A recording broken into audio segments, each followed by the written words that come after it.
support the Thom Hartmann Program.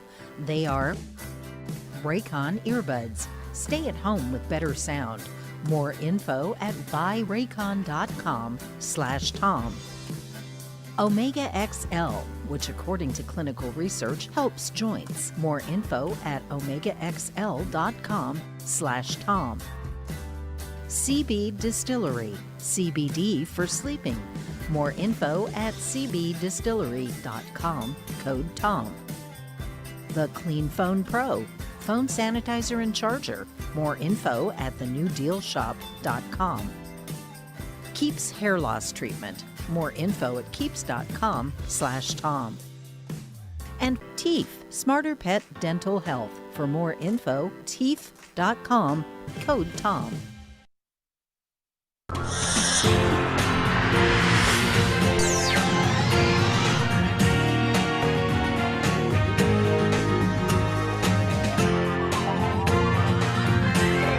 We say fight back!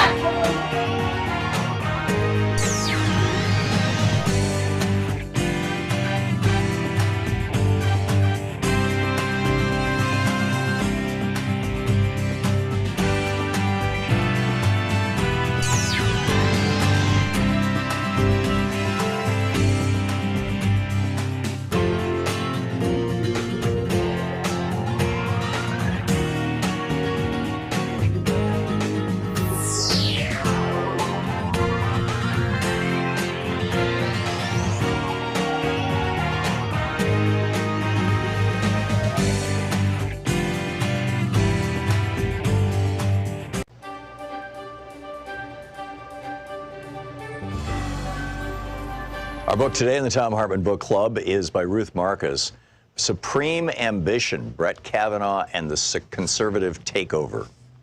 This is from the prologue. Supreme Court Justice Anthony Kennedy had a request. Would President Trump have a few minutes to speak privately? It was April 10th, 2017, a sparkling spring morning in Washington, and Kennedy was at the White House to preside over the ceremonial swearing in of the newest Supreme Court Justice, Neil Gorsuch. First time in history that a sitting justice had sworn in one of his former law clerks to join him on the bench. Just 80 days into Trump's chaotic presidency, the confirmation of Gorsuch represented a rare and welcome victory for the beleaguered new administration, reeling from court defeats of its travel ban and, despite controlling both houses of Congress, unable to repeal President Obama's signature health care law. Perhaps most important, as the prominent conservative lawyers, activists, and judges assembled in the Rose Garden that day understood, Gorsuch's addition was just one step, necessary but not sufficient, in the 3 decades-long conservative bid to cement control over the high court. This effort had been as frustrating as it was lengthy. Seeming opportunities for dominance repeatedly slipped away, with Republican nominees, including Kennedy himself, turning out to be less reliably conservative than advertised. But Republicans have learned from these costly errors, assembling a farm team of potential nominees whose judicial records could be carefully scrutinized to detect any risk of ideological deviation. Gorsuch was among those who came bearing the seal of approval of the Federalist Society, the conservative legal group that had made itself the central actor in this court-shaping exercise and was playing an even more outsized role in the new administration. Trump took pains to single out one man who was not in the Rose Garden that day, Senate Majority Leader Mitch McConnell, for all he did to make this achievement possible, quoting Trump. Indeed, everyone present knew that McConnell had been the indispensable man leading to that moment. Had it not been for McConnell, President Obama would have filled the vacancy created by Justice Antonin Scalia's sudden death in February 2016, and Justice Merrick Garland would be sitting on the high court, anchoring a newly fortified liberal majority. McConnell, with his audacious announcement that the opening would not be filled, no matter that Obama had 11 months remaining in his term, had avoided that fateful outcome. His intervention meant that Gorsuch now occupied Scalia's seat, a conservative for conservative swap. The next vacancy was almost certain to be the far more critical one, shifting the court's balance instead of affirming it. On that score, all eyes were on the 80-year-old Kennedy, then serving his 30th year on the high court, and by dint of age, years of service, and political allegiance, the most likely to depart. The swing justice on an already conservative court, Kennedy was pleased about Gorsuch, but he had another former law clerk in mind as he was ushered into Trump's private dining room for an unusual session with the president and White House counsel Don McGahn. Justices are routinely invited to the White House for social events, state dinners, and holiday parties, but at least until Trump took office, such one-on-one meetings were rare in the modern era. With its finicky notions about preserving the appearance of judicial independence, unlike the relaxed days when justices did double duty as private counselors to presidents such as Franklin Roosevelt and Lyndon Johnson. In the chronically leaky Trump White House, aides took pains to keep the Trump-Kennedy meetings secret. There were no public reports about the session, and only a few senior officials ever learned what Kennedy said to Trump that day. The justice's message to the president was as consequential as it was straightforward, and it was a remarkable insertion by a sitting justice into the distinctly presidential act of judge picking. As a candidate, Trump had upended tradition by issuing a list of judges. It ultimately grew to 21, including Gorsuch, from which he pledged to pick his Supreme Court nominees. Now Kennedy had a recommendation for Trump's list. "You named one of my former clerks," Kennedy told Trump. "You should think about another one, Brett Kavanaugh." When Anthony Kennedy spoke, the Trump White House listened, with good reason. During the campaign, when Trump, against all expectations, emerged as the Republican nominee and ultimate victor over Hillary Clinton, the issue of judicial selection had been a utilitarian means to an electoral end. The socially conservative and evangelical voters Trump needed to win were deeply, understandably suspicious of the thrice-married, once Democratic New Yorker. They were particularly dubious about how Trump would approach the critical task of shaping the federal judiciary, especially the Supreme Court. The list of high court candidates that Trump produced with the help of the Federalist Society, upending convention with typical Trumpian bravado, was explicitly aimed at calming their concerns, and it succeeded beyond the wildest expectations of its creators. On Election Day, more than a quarter of Trump voters identified the Supreme Court as the critical factor in determining their vote. White, evangelical, born-again Christians broke 81% for Trump to 16% for Hillary Clinton, meaning that Trump outperformed previous Republican nominees Mitt Romney, John McCain, and George W. Bush among such voters.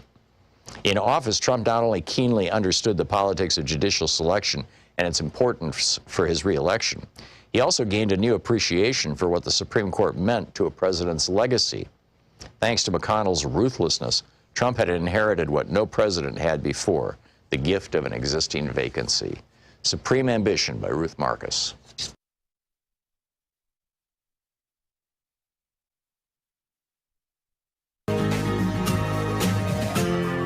This is the Thom Hartmann Program. And greetings, my friends, patriots, lovers of democracy, truth, and justice, believers in peace, freedom, and the American way. Thom Hartmann here with you. It's Thursday. A lot going on. Sally Yates' testimony yesterday was just absolutely extraordinary.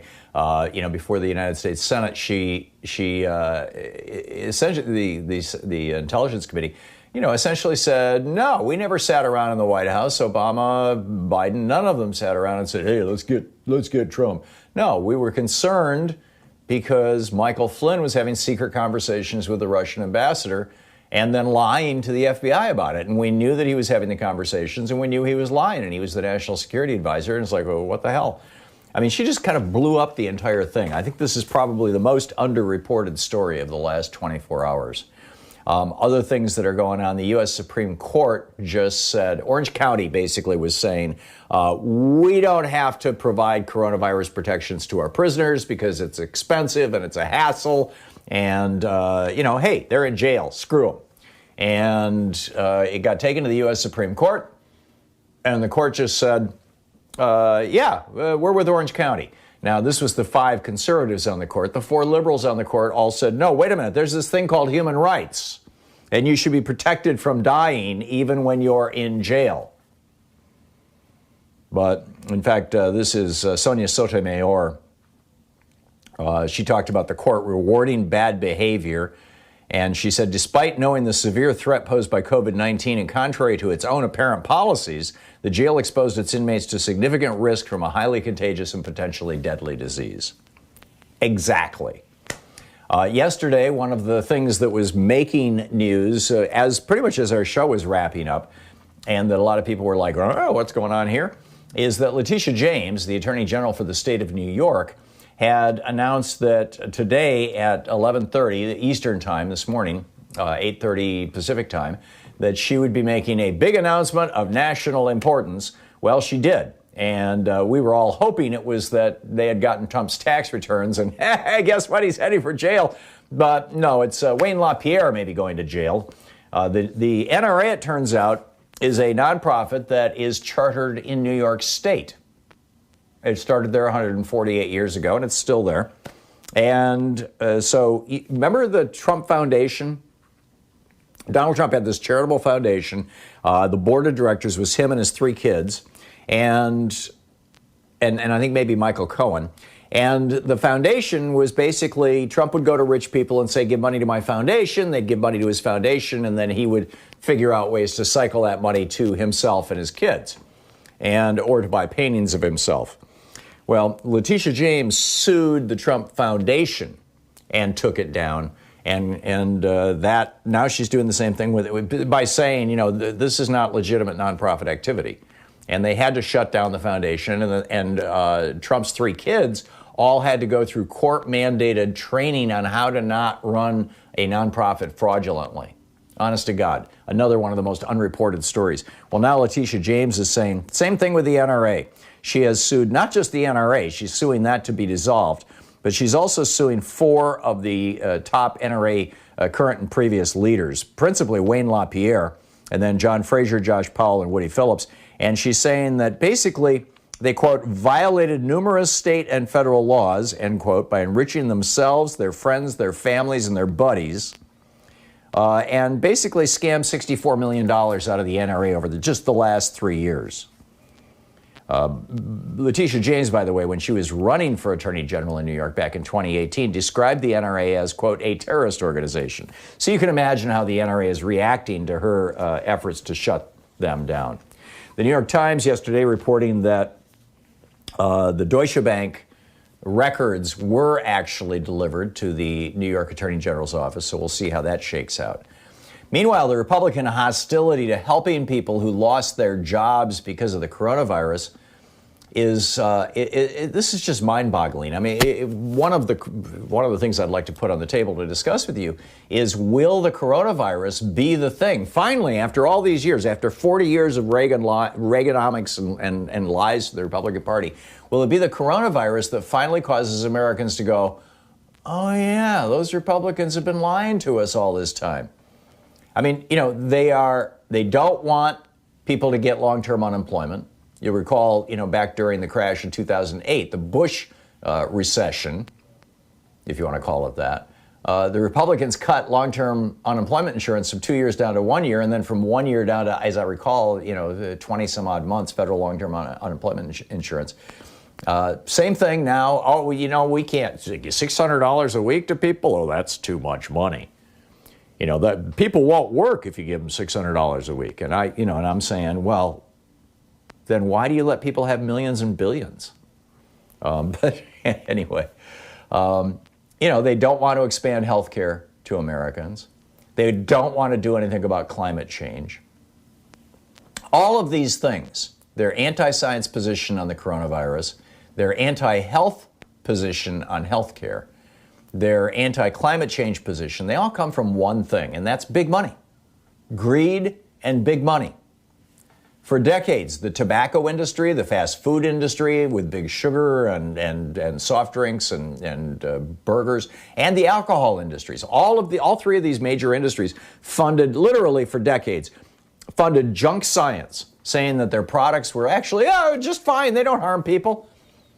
And eventually, after literally millions of Americans died as a result of these lies, 500,000 Americans dying every year from tobacco, millions of Americans dying every year from hypertension and diabetes associated with junk food and sugar and things like that. And then now we've got Americans dying from climate change, whether it's in wildfires or tornadoes or floods or tropical storms. We've had 7 people die from this most recent one.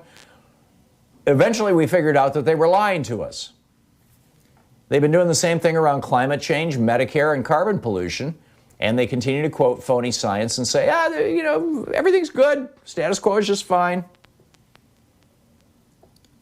And these same people and corporations and trade associations that sponsor this phony science also, just by coincidence, sponsor the Republican Party. Literally the whole Republican Party, from the White House to the Senate to the House of Representatives to your state Senate and House of Representatives to your local Republican city council member. All of them are eligible to get money from the fossil fuel industry, from the big sugar industry, from the junk food industry, from the tobacco industry, and most of them are taking that money. And now these right-wing trade groups are saying that unemployment benefits keep people from going to work. And now people, on CNN this morning, they quoted one study from one of these trade organizations, American Association of Small Businesses or something like that, said 1 in 5 employees, when employers called them and said, would you like to come back to work? We're reopening, said, no, I won't come. And they say, well, this is because they're getting $600 a week. No, it's because they're afraid of dying. But the real agenda here on the part of all of these industries and the Trump administration and the Republican Party is make more money. They don't care how many people die. They didn't care how many people died when they were promoting tobacco. They didn't care how many people died when they were promoting junk food. They didn't care how many people died when they were promoting alcohol. They don't care how many people die from climate change. They'll continue promoting that junk science. They don't care how many people die from a lack of health care, as long as somebody can make a buck. And they don't care how many people will die from the coronavirus, be it in our workplace or in our schools. I mean, if these big money interests had not been funding the entire Republican Party and a small but meaningful chunk of the Democratic Party, there would be millions of fewer deaths in the United States, and our nation would be much healthier. But now we're seeing this change. The coronavirus moves a hell of a lot faster than cancer from tobacco, or cancer or liver cancer from alcohol, or obesity from junk food. And so we're seeing the consequence of these lies being played out in real time in death and poverty and homelessness. And none of this is going to change until we get money out of politics. As long as these people are willing to have Americans die so they can make a buck, we got a serious problem. Do you think this is going to wake people up? This is the Thom Hartmann Program. Will the coronavirus be the thing that leads to an American renaissance? And if so, how do you think that's going to play out? We'll be back with more of the news of the day and your calls in just a moment.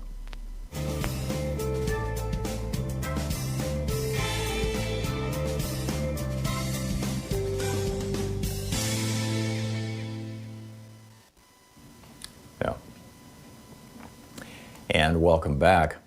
Well, that's interesting.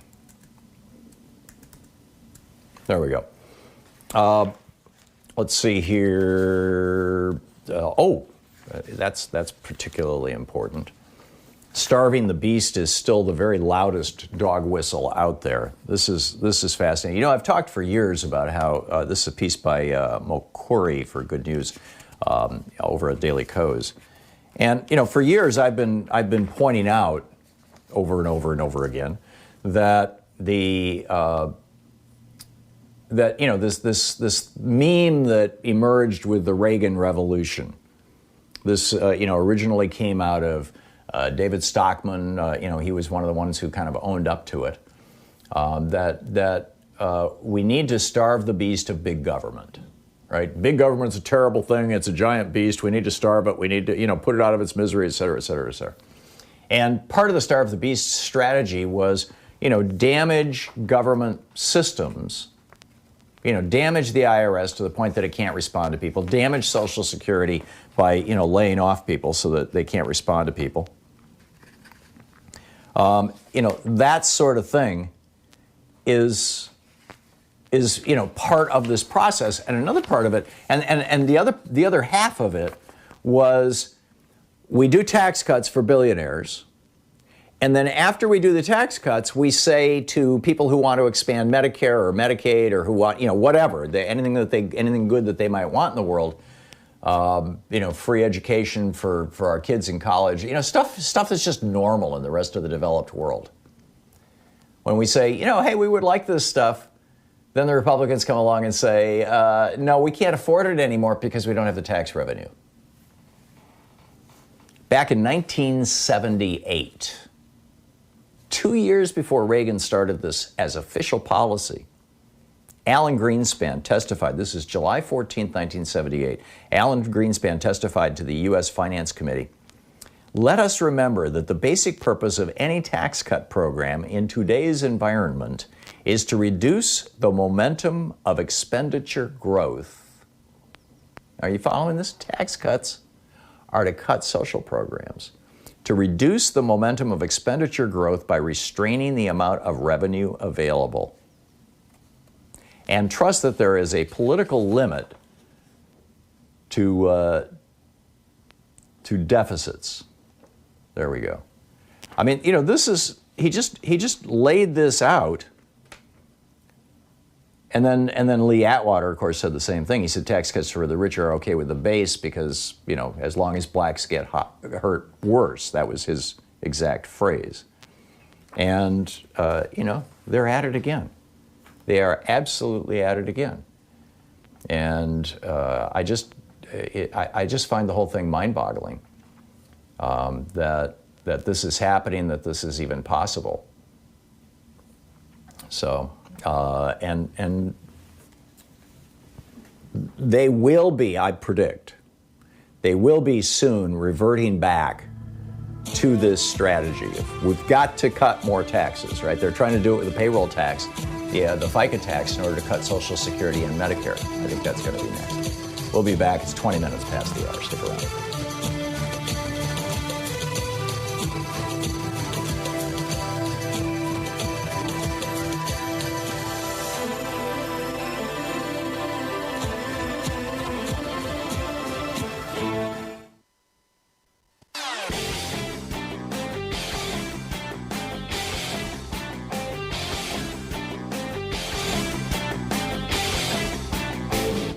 The Hartmann Report is a free daily podcast 7 days a week, and you can find our entire 3-hour podcast over at thomhartmann.com. So back in 2016, the election year, Donald Trump was not yet president. He was just running a scam university, Trump University. That year, and Barack Obama was president, that year, Corinthian Colleges and ITT Technical Institute, two scam for-profit colleges, went out of business and ended up leaving thousands, maybe tens of thousands of students just basically screwed. No degree, no job, and massive amounts of student debt. So President Obama and the Secretary of Education put together this plan. It's called the Borrower Defense Rule, that said that if somebody got ripped off by one of these for-profit colleges, they didn't have to pay back the debt. If it was student debt that was issued by the federal government, we would just eat it as a country. They were the victims of fraud. Well, it turns out Betsy DeVos had other ideas. She came into office, of course, just months afterwards, as Donald Trump was sworn into office, and she's been fighting it all the way. You can check the whole thing out over at thomhartmann.com and our new video for supporters of our program.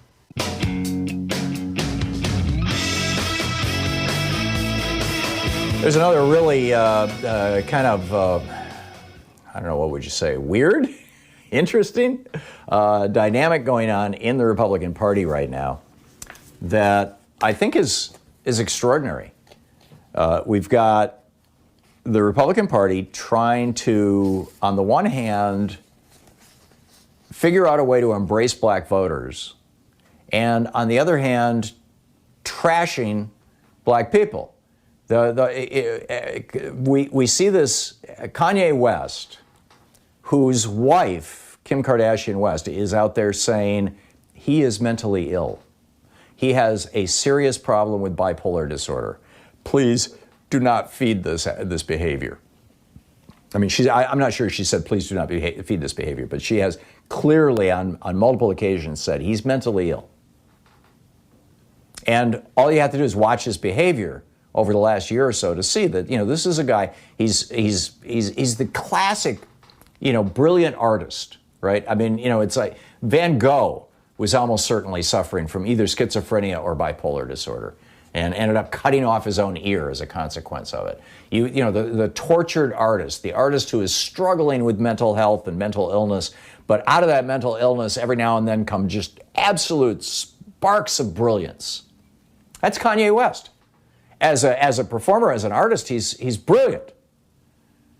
But apparently some piece of that brilliance, that creativity is coming out of or associated with his mental illness.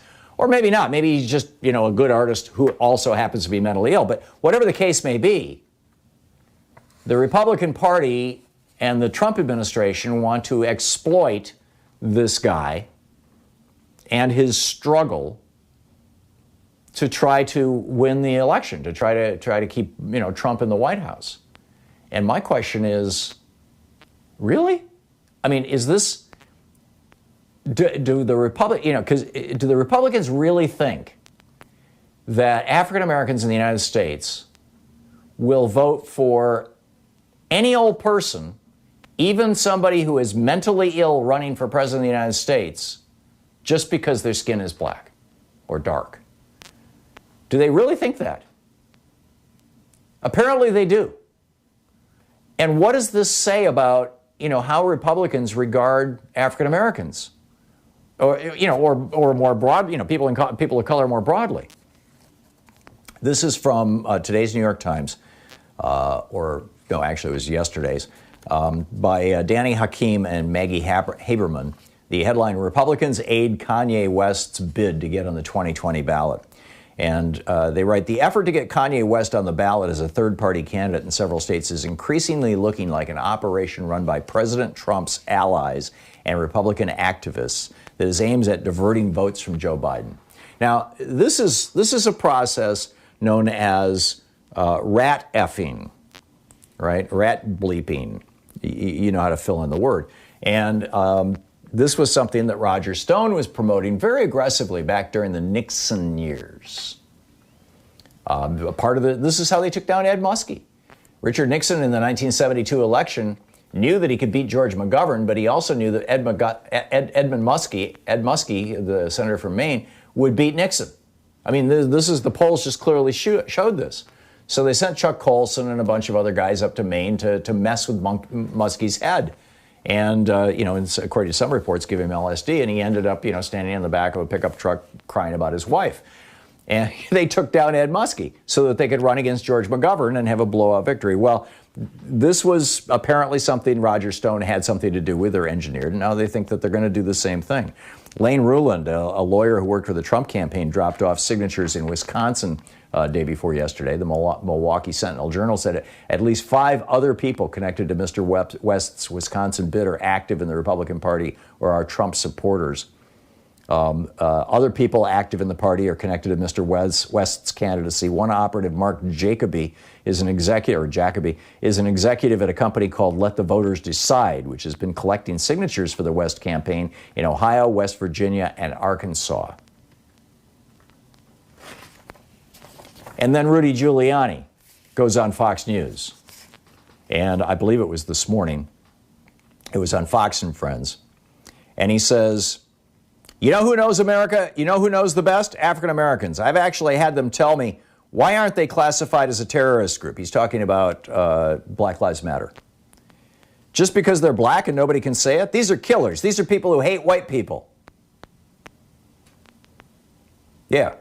Rudy Giuliani went on Fox and Friends this morning and said, people who support Black Lives Matter hate white people. He said, we're either going to remain a free enterprise country or we're going to become some kind of socialist country that Black Lives Matter and Antifa wants. Biden has agreed with it, and he's too weak to oppose it. He says, so we're headed for pure socialism. We're headed for the end of private education. That would be the private education that exploded across the country in the late 1950s in response to Brown v. Board. We're headed for a drastic reduction in churches, the ability to go to church, right, which is just complete BS. They are dead opposed to the military. Wrong. We're opposed to stupid spending on the military. They want to do away with the police. Nobody has suggested doing away with the police. This is no longer America. Yeah, with people like Rudy Giuliani saying this, he said Black Lives Matter and similar groups, quote, are literally trying to overthrow our way of life with a phony election. Our way of life? Oh, yeah, I get it. Rudy means white people's way of life. You're listening to the Thom Hartmann Program. Call 202-808-9925. Like a way of life supported by keeping black people down. Is that what he's talking about? We'll be back.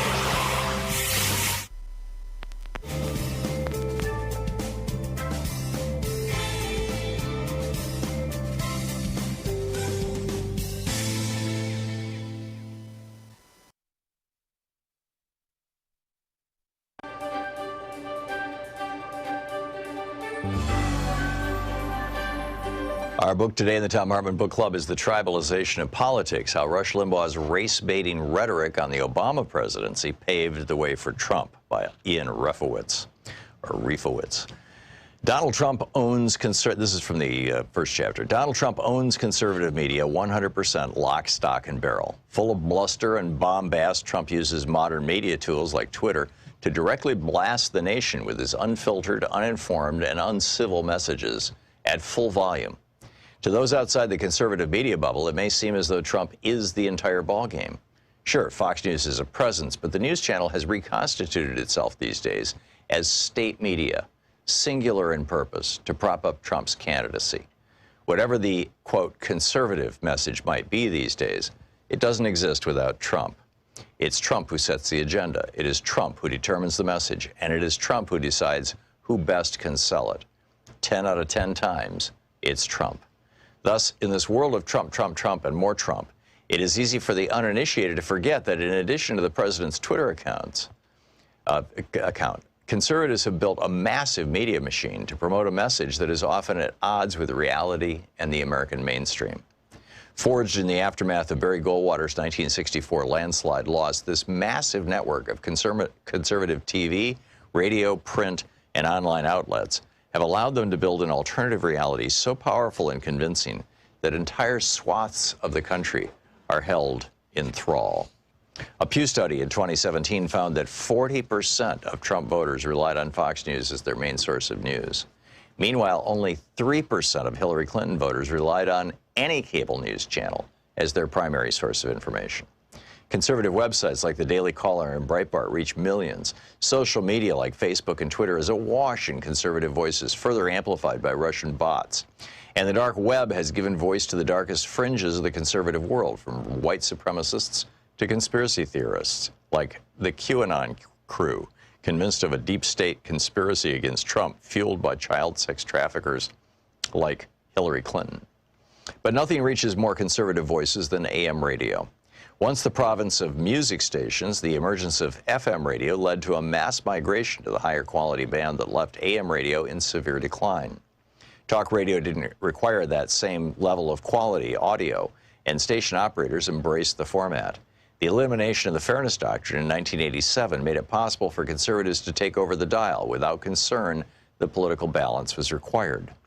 And in 1988, a certain Rush Limbaugh launched his nationally syndicated show. It's hard to overstate just how dramatically important Limbaugh has been in defining conservative thought and ideology, with an audience that has at times reached into the tens of millions. No single conservative personality outside of modern-day Trump has had this kind of reach or influence. And unlike Fox News, which actively makes conservatives stupid, Limbaugh's method of misinformation has always been rooted in a more solid foundation of truthiness. A 2007 survey by Pew Research found that Limbaugh listeners demonstrated among the highest knowledge levels in response to a battery of political current affairs questions, with 79% having either a high or moderate level. Among Fox News viewers, the number was only 65%, second to last, with nightly news watchers faring worse. Here's a funny aside. The most informed were watchers of Comedy Central's Daily Show and Colbert Report, also at 79% combined, but with a larger number of high levels of knowledge. But knowing the names of the Vice President, Governor, and Speaker of the House is only base-level knowledge.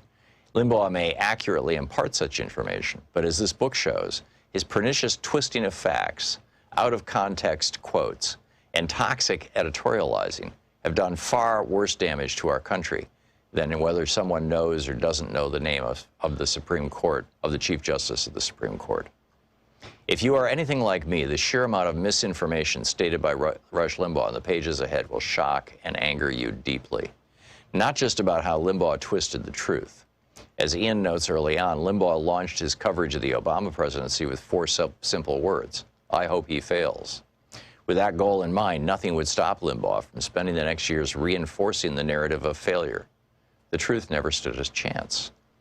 What makes this so infuriating is that Limbaugh decided that lies and policy differences weren't enough to make Obama a failure. Instead, he had to other him, turning white America against him.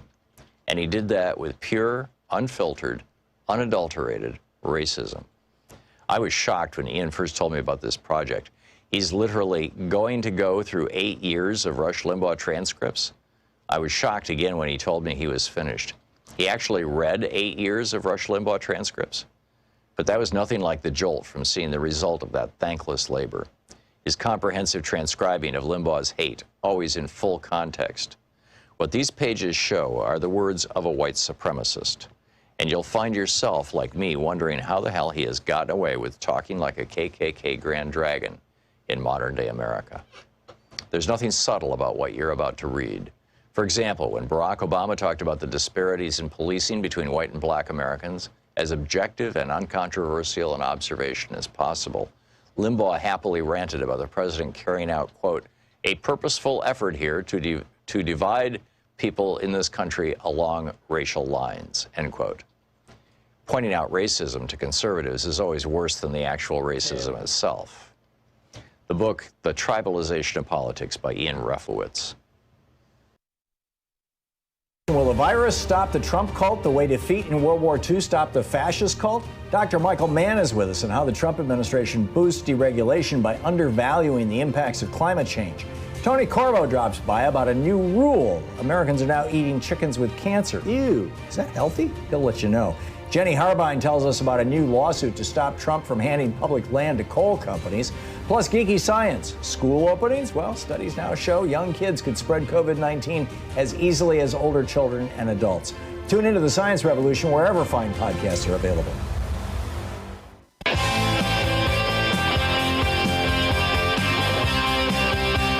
Welcome back. Thom Hartmann here with you.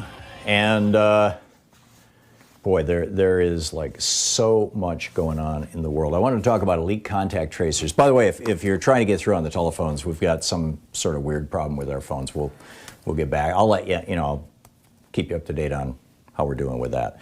But there was a really in-depth piece in Bloomberg some time ago about how contact tracing can be used to stop a virus, to stop a pandemic. I mean, this is what we have as a pandemic. And they're looking in depth at what's happened, how the South Koreans did this, what happened in Seoul. And it's an amazing story. The crisis that we have in the United States right now, I would argue, in fact, the biggest piece of the crisis that we have in the United States, I would say, is that the virus, we're not dealing with this virus in the way that public health would dictate. When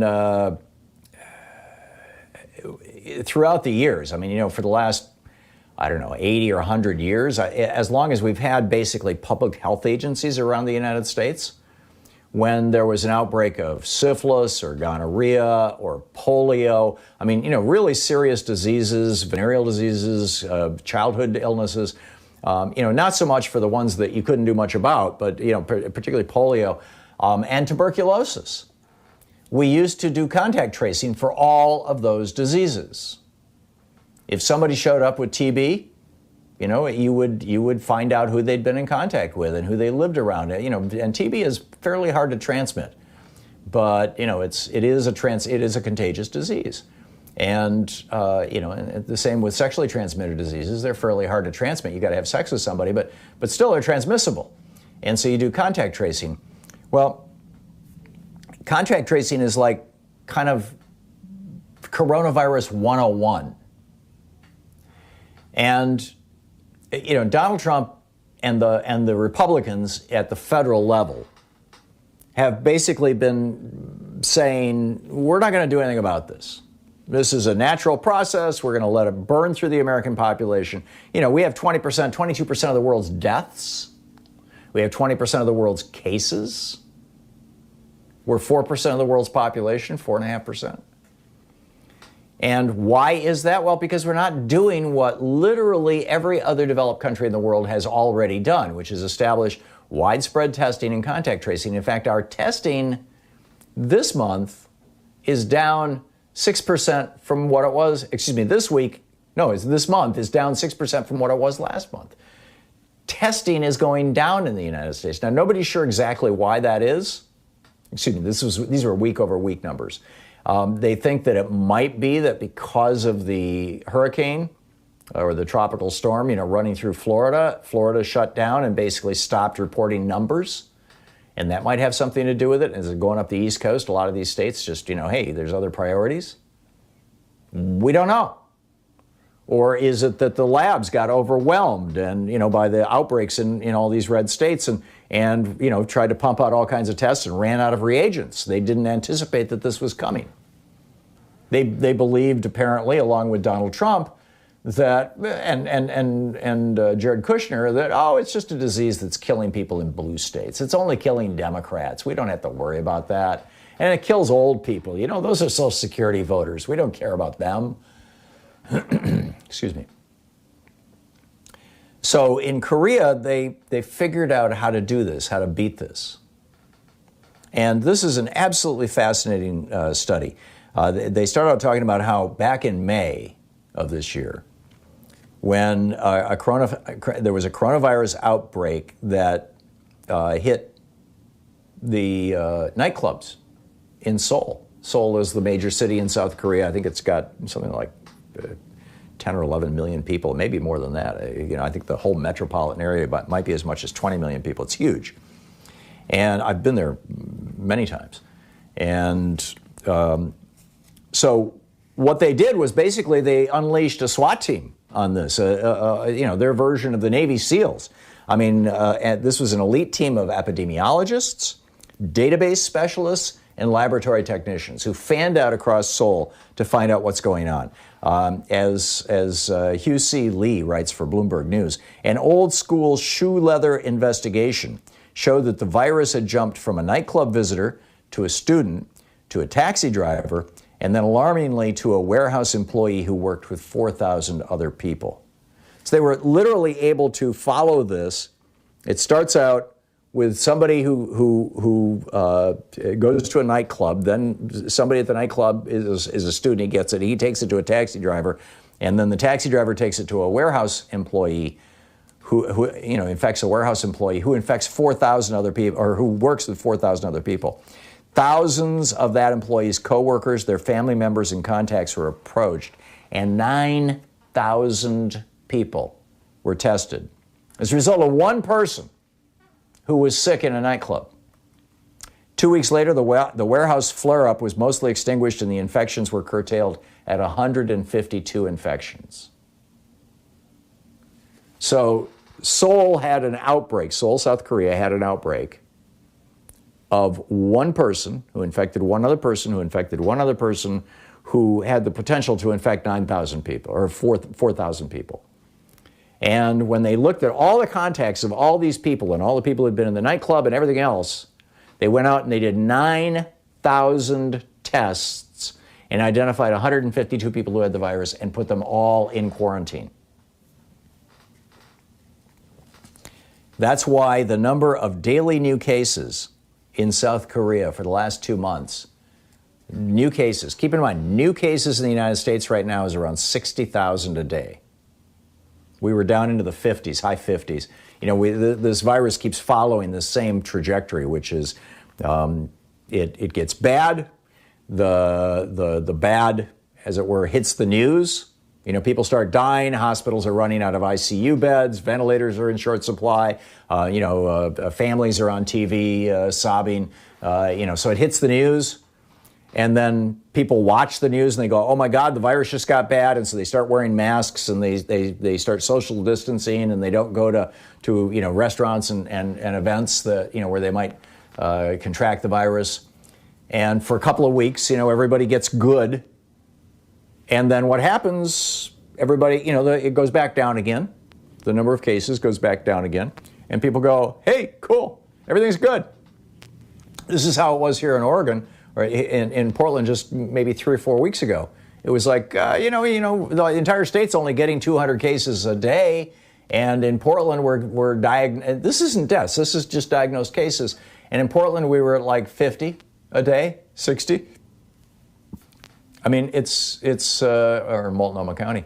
And now it's exploded. And actually, over the last 3 days, it's been slowing down again. But, last week and the week before that, suddenly Oregon was flaring up. Well, it was flaring up because we had done a good job and everybody was talking about we had done a good job, and now not.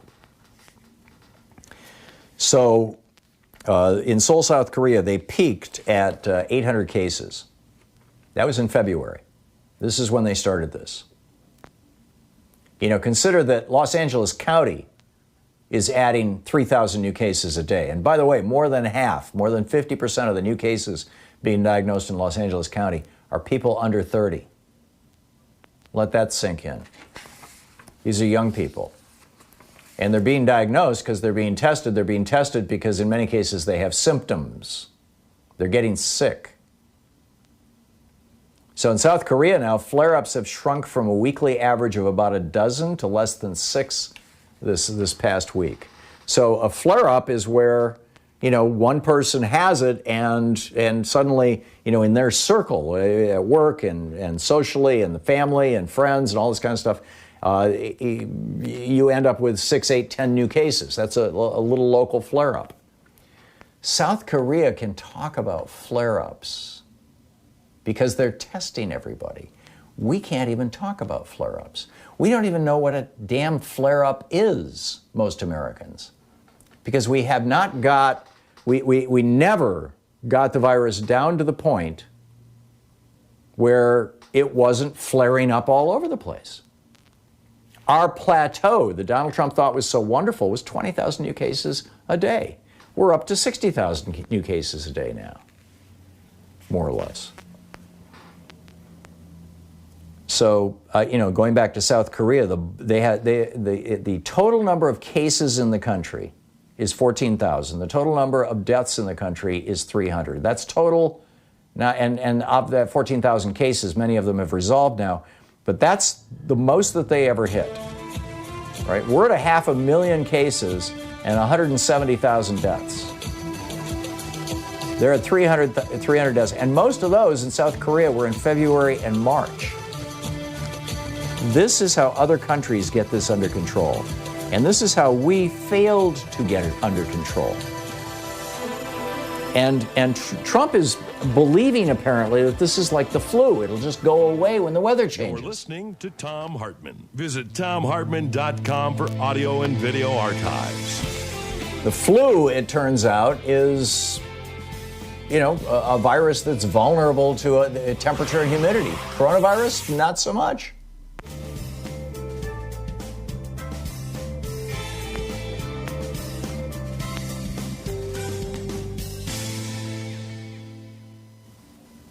Okay, I assumed we were filling the break. We're not?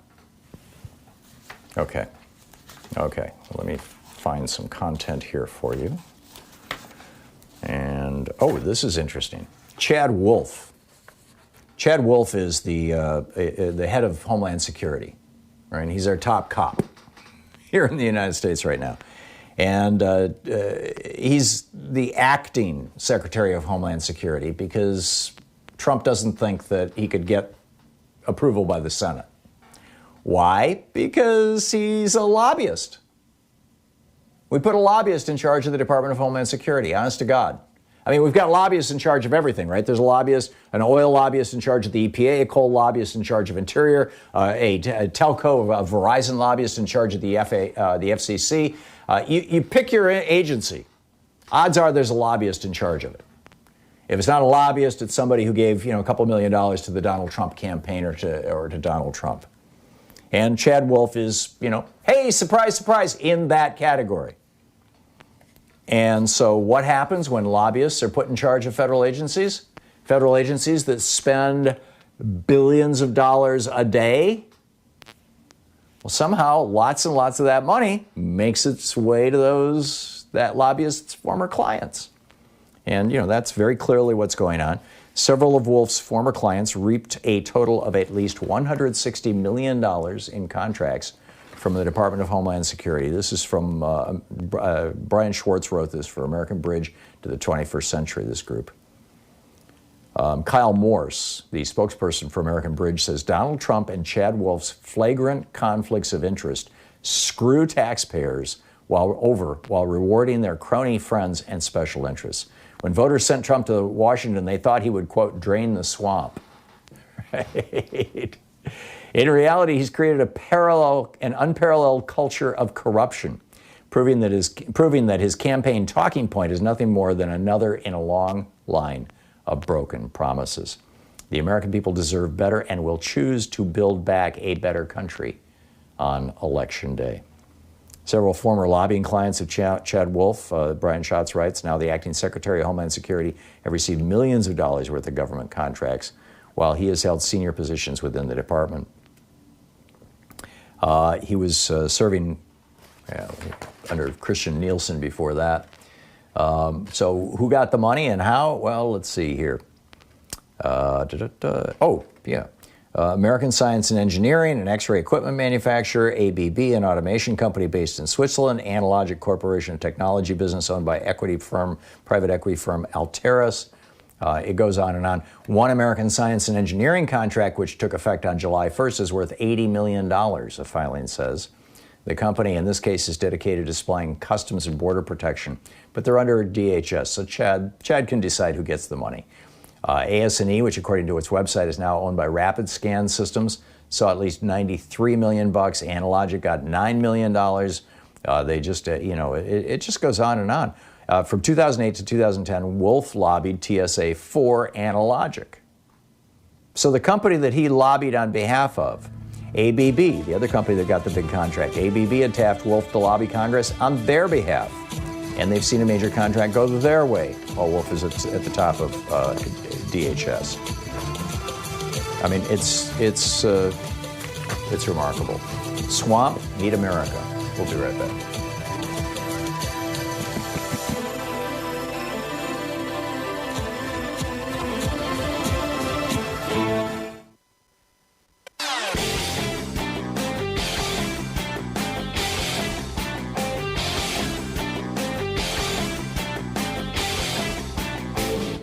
The hidden history of the Supreme Court tells the story of Nixon and Reagan's committing treason to steal the White House. Hey, we have a new video up over at thomhartmann.com for people who support our program. It's astonishing.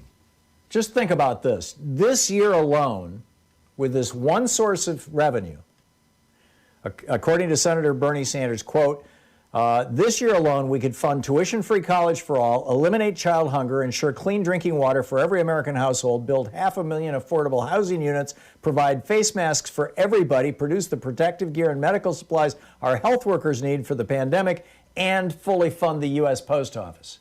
Now, what is this magical thing that we could do that would produce enough money to do all these things?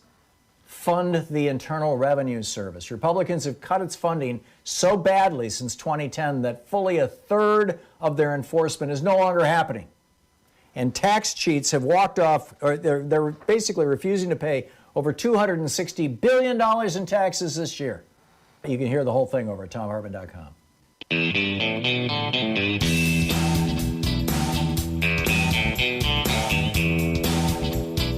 Oh, interesting.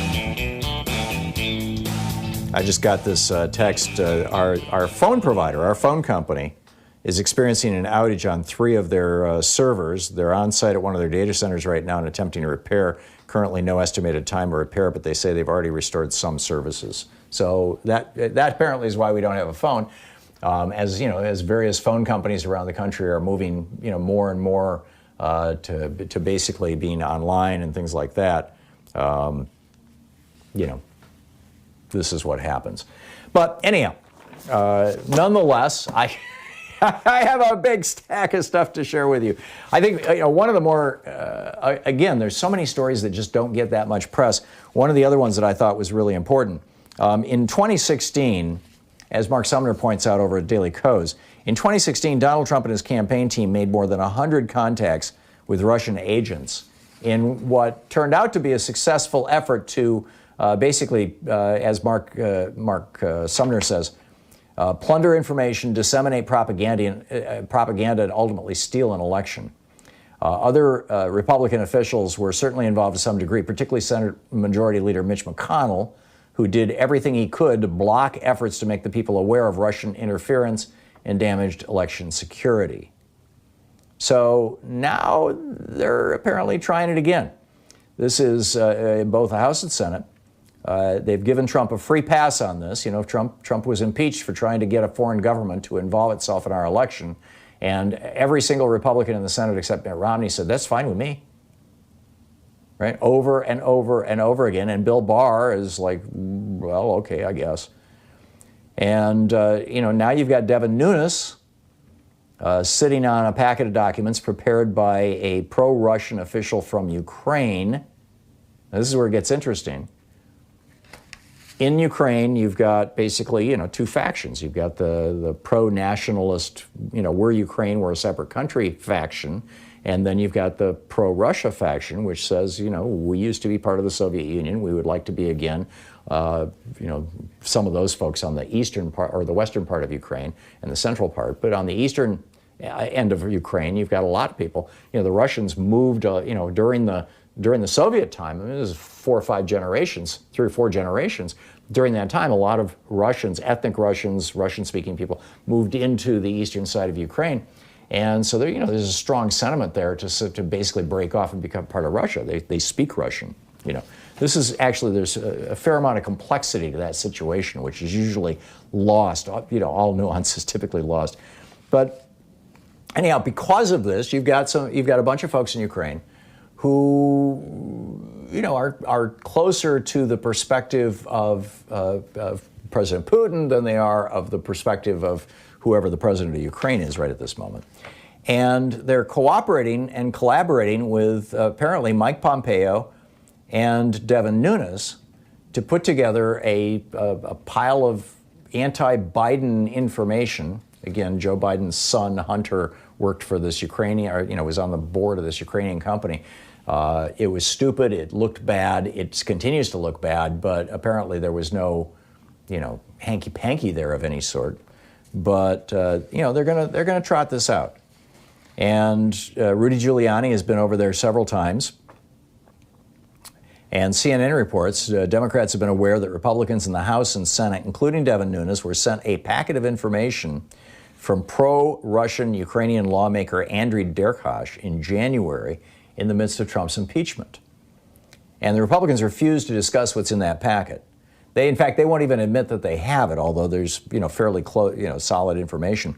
In closed-door Intelligence Committee hearings, Democratic Representative Sean Patrick Maloney of New York made multiple attempts to get Devin Nunes to answer this one simple question. He said, is the ranking member even prepared to respond to the question? How about it, Mr. Nunes?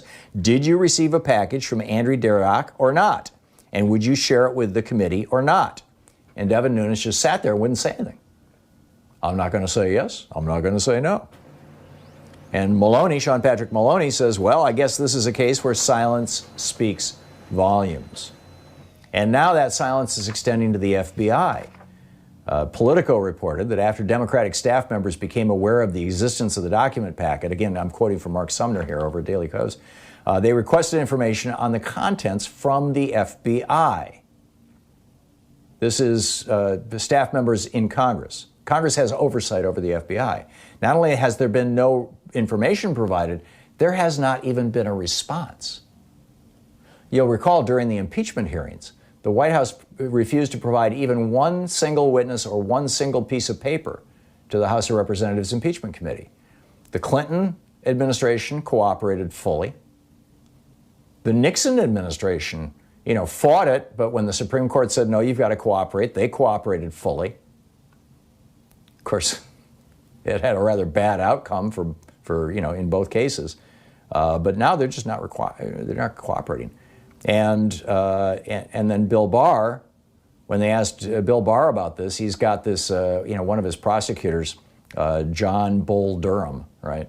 John Durham, who is, quote, looking into the origins of the Russian investigation. They asked Barr about that, and he said, I'm not going to tell you that, basically. Elliot Engel has issued a subpoena to another Republican who knows about what's going on, Mike Pompeo, our Secretary of State. And Pompeo is saying, I'm not going to answer your subpoena. This is insane. We'll be back. We're hitting the top of the hour. You're listening to Thom Hartmann.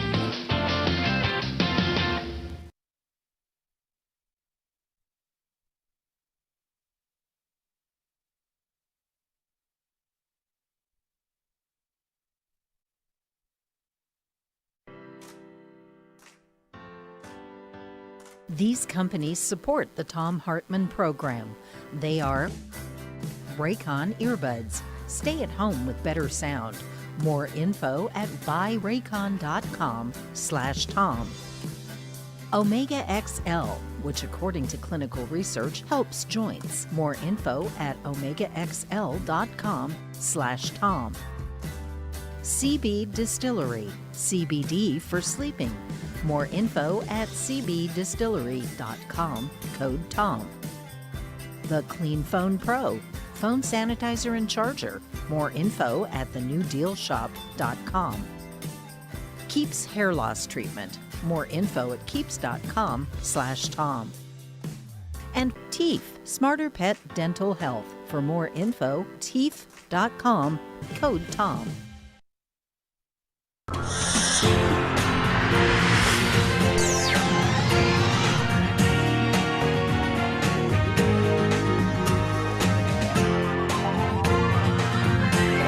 We say fight back!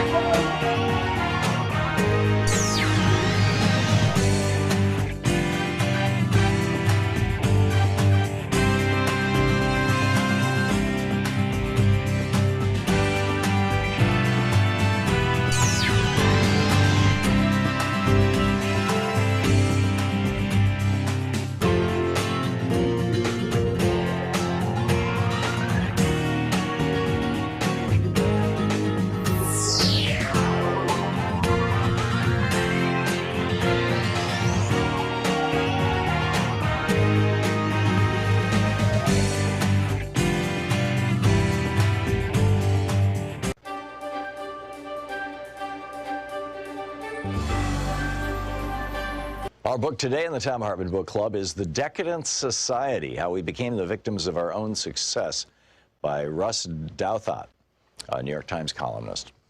And this is from, it's about the middle of his first chapter. This is a subchapter titled The Limits of Neoliberalism. There's no shortage of theories to explain this great stagnation, to borrow a phrase from one of the theorizers, the George Mason University economist Tyler Cowen. And there's also no need to simply choose between them. Like most broad trends, the economic decadence of the developed world is overdetermined, and almost every serious attempt at explanation will contain some element of truth. The most politically appealing theories, the ones animating our populist and socialist insurgencies, tend to blame neoliberalism itself, claiming that the medicine for 1970s stagflation has proven to be poisonous in large doses. The push for ever freer trade has hollowed out Western economies, the argument goes, offshoring productive industries and killing decent jobs, making financiers and knowledge workers rich while the middle class shrinks steadily. Meanwhile, low tax rates intended to spur investment have enabled the rich to keep more of their gains while starving the programs required to protect the poor and boost the working classes. Antitrust policy has become so fixated on the so-called benefits of consolidation, lower prices for consumers, that it has ignored all the ways that market-dominant corporations can warp policies and strangle innovation. And anti-inflationary policies, forged to counteract a crisis that's now generations behind us, have been adopted as a dogma that's now by the West's financial and political elite, which demands fiscal austerity under every circumstance and deprives struggling economies of the cash they need to grow. You don't have to accept every aspect of this argument, and indeed the populists of the left and right disagree about which aspects to stress, to see that it describes a real phenomenon, perhaps not the outright failure of neoliberalism, but diminishing returns from some of its preferred policies, and an overconfidence among the Western leadership class that solutions from the 1970s are permanently applicable. On trade, for instance, the general principle that open markets have more winners than losers led policymakers to assume that this would necessarily happen and to overestimate how quickly communities affected by outsourcing would recover and how swiftly other sectors of the economy could compensate. In particular, the Massachusetts Institute of Technology economist David Autor has argued persuasively that the China shock, the dramatic offshoring that followed Beijing's entrance into the World Trade Organization in 2001, inflicted more economic damage on working-class communities in the United States than many experts anticipated, without generating the compensating growth and job creation expected elsewhere. This is not a knockdown case against free trade. just a case against overconfidence in its incautious application. And the same argument applies to other features of the neoliberal program. It's quite possible that lower tax rates spur growth and innovation when tax rates are cut from 70% highs, but also that a program of permanent upper bracket tax cutting, as practiced by America's Republican Party, won't produce the hoped-for spillover effects among the bottom 95%. It's possible that the initial economic insight that some corporate consolidation could be good for consumers was useful for antitrust decision-making in the 1970s and 80s, but needs to be corrected as monopolies regather. It's possible that a program of deficit reduction and tight money that makes sense when inflation is galloping doesn't make sense when we're closer to deflation. The countries sometimes need a loose monetary policy to fight stagnation, and having a financial overclass too fixated on the perils of a for now imaginary inflation is a recipe for permanently lower growth. Then, alongside this brief against an overextended neoliberalism, there's a more subtle argument pushed by the more serious sort. I think I skipped a page here. Sort of liberalism that the neoliberal program hasn't so much pushed too far as pushed in the wrong direction. In this argument, we don't need less deregulation, but a different kind than we have, because incumbents and insiders in the West have captured the sprawling regulatory state and used it to freeze out potential competition. The age of stagnation, according to this theory, is the fruit of what Brink Lindsay of the Niskenson Institute and Stephen Tellez of Johns Hopkins University describe as a captured economy, in which everything from land use rules to exclusionary zoning to occupational licensing to ever-expanding intellectual property protections to corporate subsidies and tax breaks all converge to create a system that's basically the worst of socialism and the worst of capitalism conjoined: plutocratic and sclerotic, overregulated and undertaxed, with an upper class enriching itself off rents rather than innovation, and a service class that can't advance beyond its station.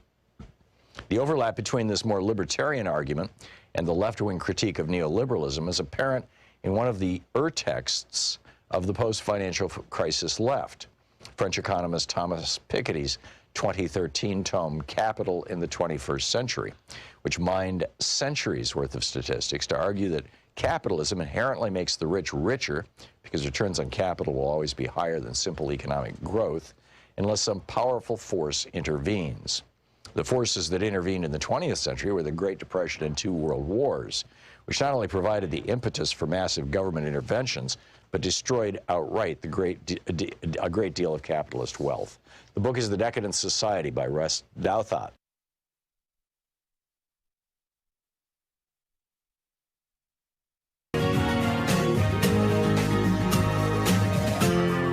This is the Thom Hartmann Program.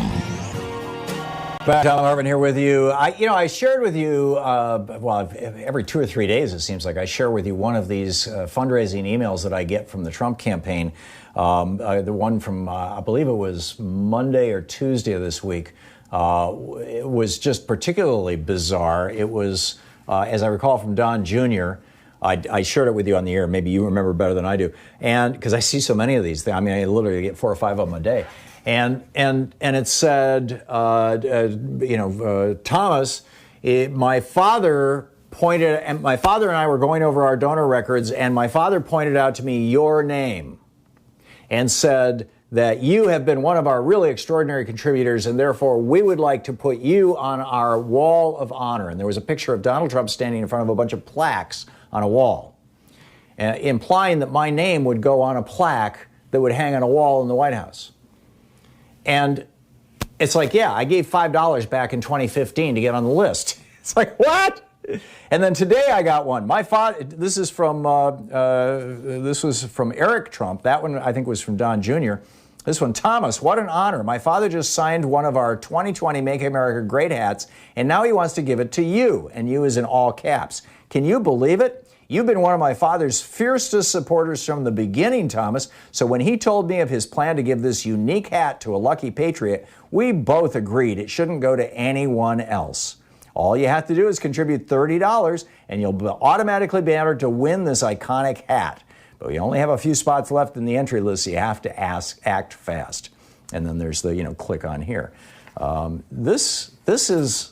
These guys are running a scam. I mean, they must think, actually, I think the fact that they continue doing this and have for 3.5 years proves that potential Trump voters are idiots or gullible or vulnerable or, over 80 and struggling cognitively. Judd Legum is has been pointing this out for a while over at his newsletter, popular.info. It's an absolute brilliant daily newsletter that I've been subscribing to for a while, and I encourage you to.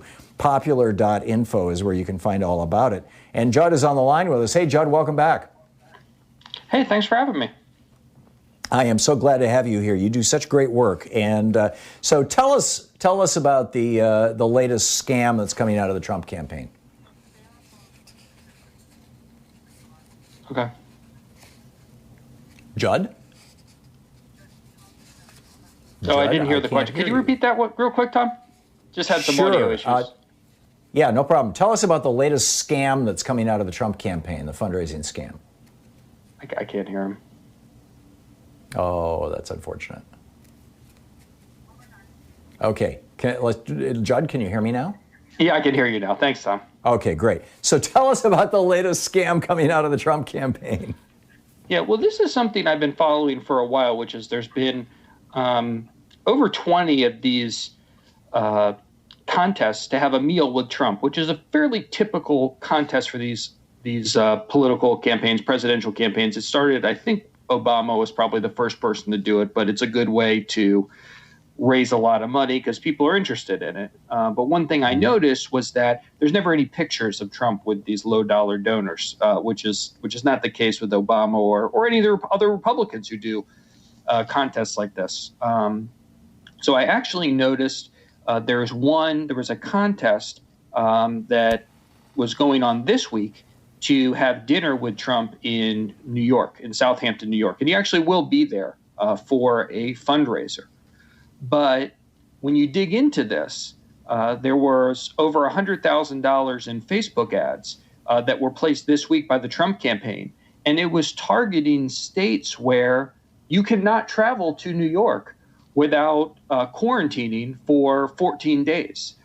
So most of the people who are being solicited to enter this contest cannot legally win the prize and have dinner with Trump on Saturday. So it's just an obvious case of the fact that they're not really going forward with this contest in the way that they're telling people.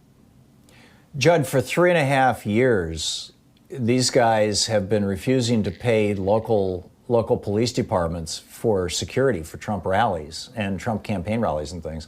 There's towns all over America. Trump owes literally millions of dollars, I believe, to cities and counties and states for providing security. And he's just like, screw them.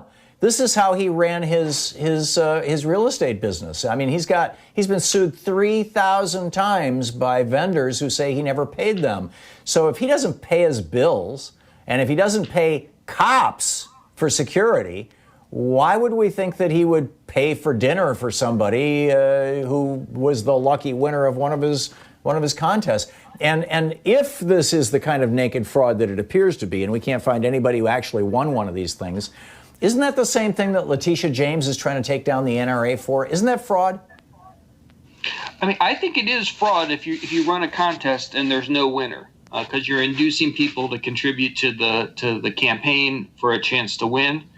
And I think it is fraud. Now, whether there's a way to hold them accountable for that, well, that's always the rub with Trump. But I think what's really struck me is just how much of this campaign's messaging has been based on just lying to their supporters. You know, one of the things that I noticed as well was they have this Trump 100 club. And they tell you that you've been one of I was invited to join that just a couple days ago. To be part of this club. And they then show that to millions of people on Facebook. Yeah, so it's really just shameless. Yeah, I was invited to be one of those people. I think I got an email about that yesterday, the day before. You really ought to send $5 to the campaign and get on their list because it's mind-boggling. And then they sell their list to everybody else. Then you get on all these other right-wing lists, and it's the whole right wing, and they're all running scams. I mean, this whole right-wing ecosystem is just mind-boggling. By the way, we have 2 minutes to the break here. We're talking to Judd Legum, who's the founder of Popular.info, and he's the former founding editor-in-chief at Think Progress, which was just a brilliant website in its day. You've done a deep dive into the Trump administration's $700 million loan to Kodak. Tell me about that. Well, this was the fundamental question about the deal is, why would you give Kodak, which was only worth around $100 million before they got this deal and is in the film business, why would you give them $750 million to produce the materials that you use to produce generic drugs instead of a pharmaceutical company or a chemical company or someone who's actually in this business? That's the underlying problem. And then once you go from there are a lot of questions about how this was handled, because the CEO and other insiders, through both the purchase of stocks and them being given options as late as a day before the deal was announced, who have really enriched themselves. So here are taxpayers paying this large loan in order to basically transform Kodak into a pharmaceutical company. And the result is, so far, that Kodak insiders are profiting. They're making millions. Yeah. Isn't this like, the buddies of Jared Kushner and Don Trump Jr. who had never done business before and suddenly got multi-million-dollar contracts for testing or swabs or, what? I mean, there was a bunch of those kind of scandals early on in the coronavirus thing, as I recall. Yeah, I think it's similar. Definitely. Yeah. Remarkable stuff. Judd Legum, the website popular.info. His newsletter is a must-read. It comes in email every day, and it's just extraordinary. Judd, thanks so much for dropping by. Thanks a lot. Great talking. Sorry, You're welcome. Yeah. Hope that sounded okay. Yeah, good talking with you. Yeah, it's all good, Judd. Thank you. We'll be back. This is the Thom Hartmann Program. Back with more of the news of the day in just a moment. Stick around.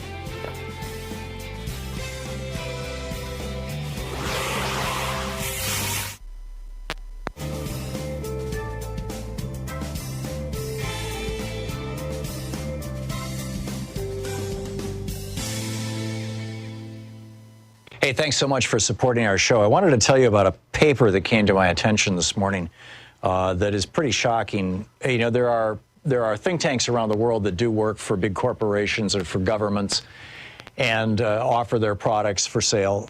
This one is from a company or an organization in Australia. It's titled, and the company is called Breakthrough, the National Center for Climate Restoration. And this report is written by the research director for the National Center for Climate Restoration, David Spratt, and a guy by the name of Ian Dunlop. Ian Dunlop is a member of the Club of Rome. He's formerly an international oil, gas, and coal industry executive, former chairman of the Australian Coal Association, chief executive of the Australian Institute of Company Directors, and chair of the Australian Greenhouse Office, with their current government, and was the experts group on emissions trading from 1998 to 2000. And the title of the report is Existential Climate-Related Security Risk, a Scenario Approach. And there's a foreword by Admiral Chris Berry, who is an honorary professor, was a professor at Strategic and Defense, at the Strategic and Defense Studies Center at the Australian National University in Canberra. This is a serious report, okay? Just, serious guys doing a serious report.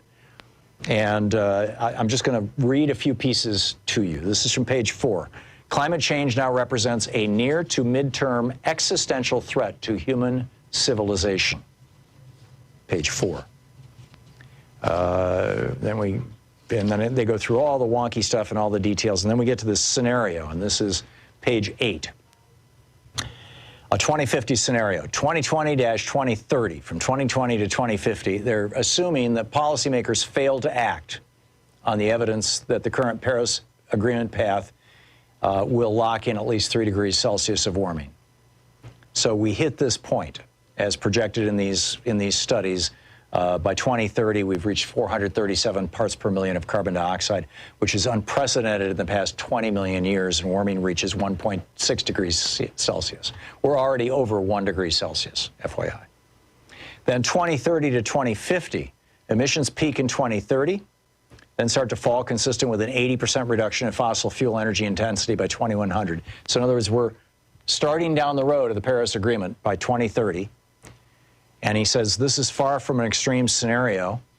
The low probability, high impact warming can exceed 3.5 to 4 degrees by 2050. But he's projecting a total of 3 degrees, or they're projecting a total of 3 degrees Celsius by 2050. Now, what will that produce? Widespread permafrost loss, large-scale Amazon drought and dieback. Then they go on 35% of the global land area, 55% of the global human population will be subject to more than 20 days a year of lethal heat conditions. The destabilization of the jet stream will alter the Asian and West African monsoons, and the further slowing of the Gulf Stream impinging on life support systems in Europe.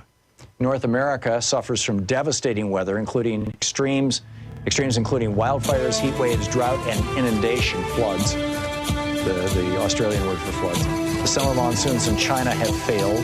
The water flows of the great rivers are failing.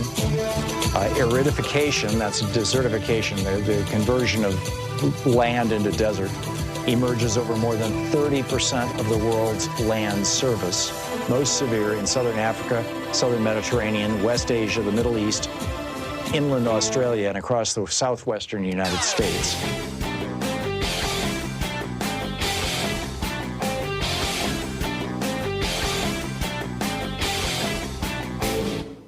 Hey, we have a special new video up for supporters of our program over at ThomHartmann.com. And it's about bad dog breath could be the most FDR common in sign. 1944, in fact, January 44, in his State of the Union address, talked about how important it was to add rights to the Bill of Rights. The original Bill of Rights was all political rights. He said it's time to enshrine economic rights in our Constitution. I would add, like most of the governments of Europe have done. And this includes the right to housing, the right to food, the right to a good job that pays well, the right to an education, including a college education, and the right to health care. It is pretty powerful stuff.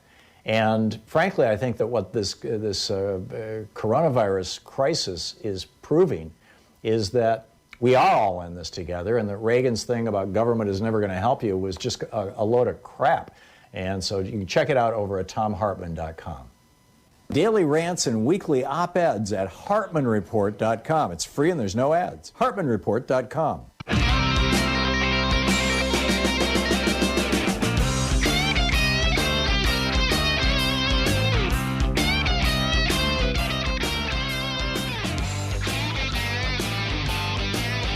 And welcome back. Thom Hartmann here with you. Sorry, that ad ran a little longer than I expected. All righty, for those, Mrs. Betty Bowers is tweeting. For those of you having trouble telling the Trumps apart, Donald is the lying, stupid one who thinks he's smart. Ivanka is the lying, stupid one who thinks she's kind. Don Jr. is the lying, stupid one who thinks he's witty. And Eric is the lying, stupid one who thinks he thinks. But On a serious note, Governor Mike DeWine, no spring chicken. He's 73 years old, just tested positive for the coronavirus. He took this test as part of the protocol to meet Trump at the airport in Cleveland. He's going to Clyde, Ohio, and then to a fundraiser today. Donald Trump is, going to do a little, I don't know if he's going to do a mini rally or if he's just going to go hang out with a bunch of rich people. But Mike DeWine has tested positive. The lieutenant governor, John Husted, tested negative, took the COVID test. DeWine's spokesman, Dan Tierney, says it wasn't known Thursday where the governor might have contracted the virus. He's kept a small circle, he says. Keep in mind, Oklahoma's governor, Kevin Stitt, announced several weeks ago that he had coronavirus. The state prison director in Ohio, Annette Chambers Smith, has announced that she has COVID. She had a test after feeling some symptoms. And this back on June 23rd, they were all tested, all three of these people, DeWine, Fran, and Husted, were tested during a press conference. Those tests all came back negative. But now he's got it. I wanted to share with you, we were talking in the previous hour about exactly what other countries do. I shared with you the story of South Korea, and I thought it's a really good one, it's a really important one, and people need to know how this works. What other countries have developed is public health SWAT teams. And they are taking this very seriously. They don't want their people dying. They know that I shared this with you last week, this most recent study that found when they did MRIs, they just took 100 people who had recovered from COVID. They were all people who had it bad enough that they had to go to the hospital, but only 3 out of the 100 ever had to be intubated. So these were people who basically just felt really sick, went to the hospital, got oxygen. I mean, this is pretty much the only therapy now, maybe some remdesivir, although I think they give that later in the course of the disease, and recovered. And so they collected these people and they did MRIs on them, magnetic resonance imaging. It's like an X-ray, only instead of looking at hard tissue, at bones, it looks at soft tissue. So you can look at muscles. And what they found with these MRIs was that over 70% of these people who had had COVID now have heart disease. And none of them had it before. This had nothing to do with pre-existing conditions associated with the heart. In fact, they filtered out people with pre-existing conditions for this study. So, other countries are taking this seriously. So this was posted on Facebook, and maybe 2 weeks ago. And it was posted by an American who lives in Italy. There's American expats who live all over the place. So this is a guy speaks English, has American perspectives, sharing with us what happened. And he said, many people are asking how we were able to have concerts and other public events in Italy in the summer, this summer, 2020. And they are. They were. He said, we took drastic measures. This is not a full list, but here's what I can remember.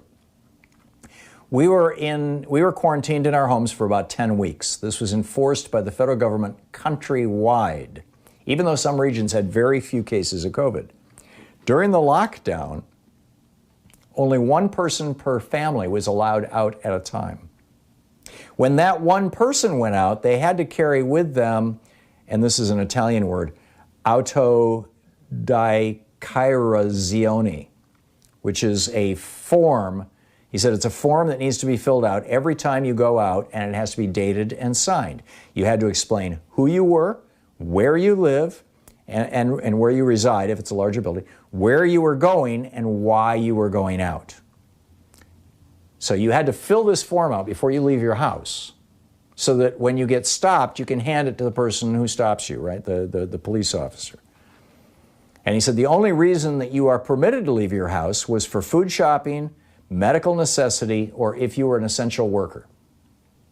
You were not permitted to leave your town borders except under extreme circumstances that had to be documented. You could be stopped by the police at any time and required to show the autodichiarazione or other documents.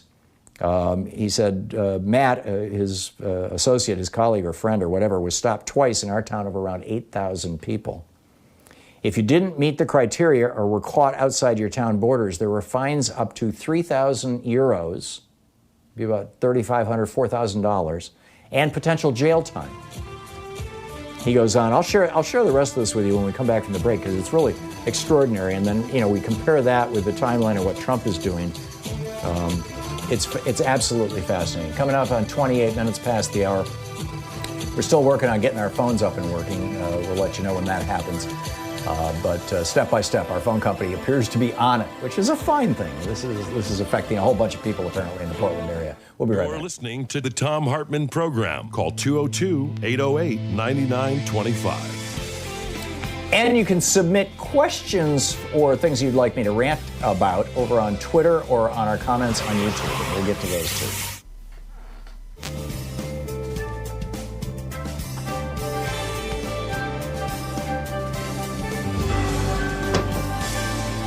Today's book in our book club is The Hidden History of the War on Voting, Who Stole Your Vote and How to Get It Back, by this guy, Thom Hartmann.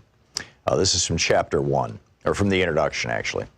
In 2016, 6% of Americans who were eligible to vote nominated Donald Trump as the GOP's presidential candidate. It was 8% for Hillary Clinton on the Democratic side. Trump went on to be elected president by 26% of eligible voters. The modern American oligarchs have largely stayed in power using three simple elements: explicit and overt racism, massive disinformation campaigns, and voter suppression. No ideas, no push for better schools, hospitals, airports, roads, or bridges, or reform of our health, energy, or financial systems. No promise of more and better jobs. None of these staples of past presidential campaigns can be found in pretty much any Republican advertising today. Instead, the public Republican message is all about race, or the subset of race, religion. Muslim stands in for brown Arab in GOP speak, and immigration, aka brown people from south of our border, and socialism. Meanwhile, Republican secretaries of state across the nation are vigorously purging voters from the rolls. Over 17 million, more than 10% of America's active voters, in just the 2016-2018 period, according to NBC News. After the 5 Republican appointees on the U.S. Supreme Court gutted the Voting Rights Act in 2013, 14 GOP-controlled states moved within a year, some within days, to restrict access to the vote, particularly for communities of color, students, and retired people. In North Carolina, for example, 158 polling places were permanently closed in the 40 counties with the most African-American voters just before the 2016 election, leading to a 16% decline in African-American early voting in that state. An MIT study found that nationwide, Hispanic voters wait 150% longer in line than white voters, and black voters can expect to wait 200% longer in line to vote. In Indiana, then Governor Mike Pence's new rigorous voter ID law caused an 11.5% drop in African-American voting. Students are suing for their right to vote, and retired people who no longer drive but care passionately about their Social Security and Medicare are being turned away at the polls by the hundreds of thousands because their driver's licenses have expired. The obvious failure of 40-plus years of Reaganomics and GOP policies to maintain a functional middle class in America has been a problem for the modern GOP.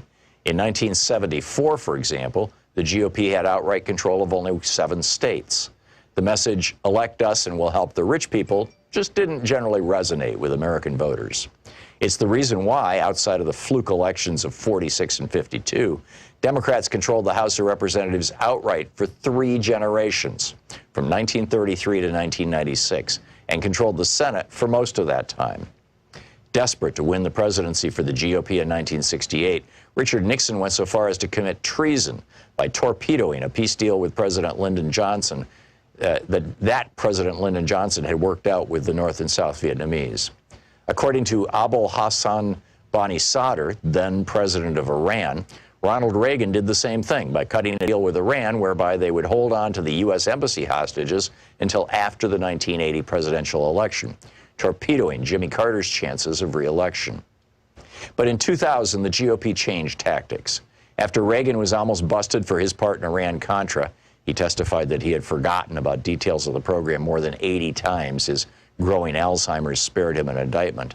They realized that getting busted for treason wasn't worth the risk. They needed a plan B, and it was deliciously simple. If most voters don't like what you're selling, then just don't let them vote.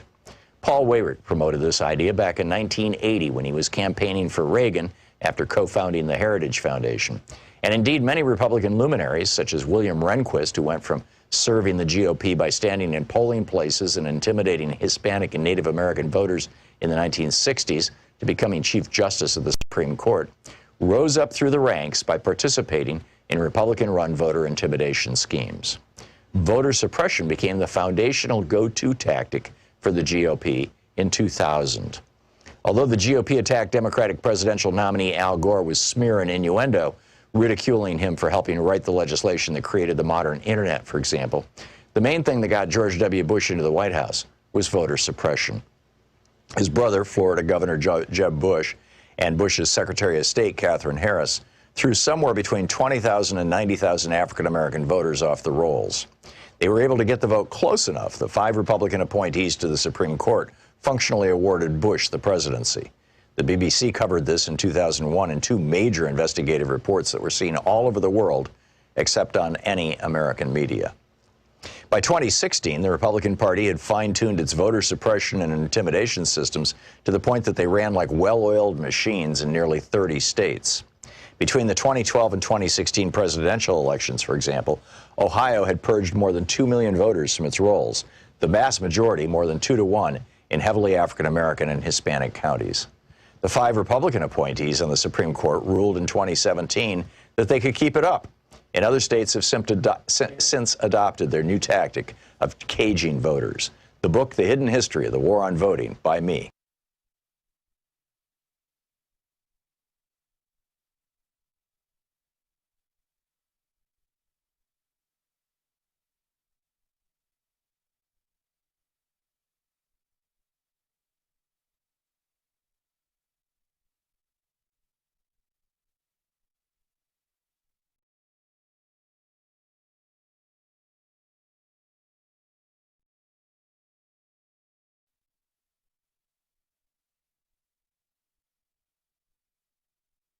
Fascist cult? Dr. Michael Mann is valuing the impacts of climate change. Tony Corvo drops by about a new rule. Americans are now eating chickens with cancer. Ew, is that healthy? He'll let you know. Jenny Harbine tells us about a new lawsuit to stop Trump from handing public land to coal companies. Plus geeky science. School openings? Well, studies now show young kids could spread COVID-19 as easily as older children and adults. Tune into the Science Revolution wherever fine podcasts are available.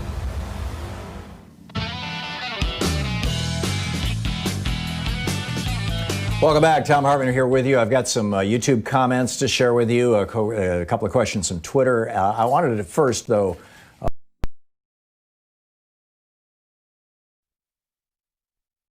just so you get some sense. This is because I think, frankly, if Joe Biden wins the election and becomes president, we're going to have to do this.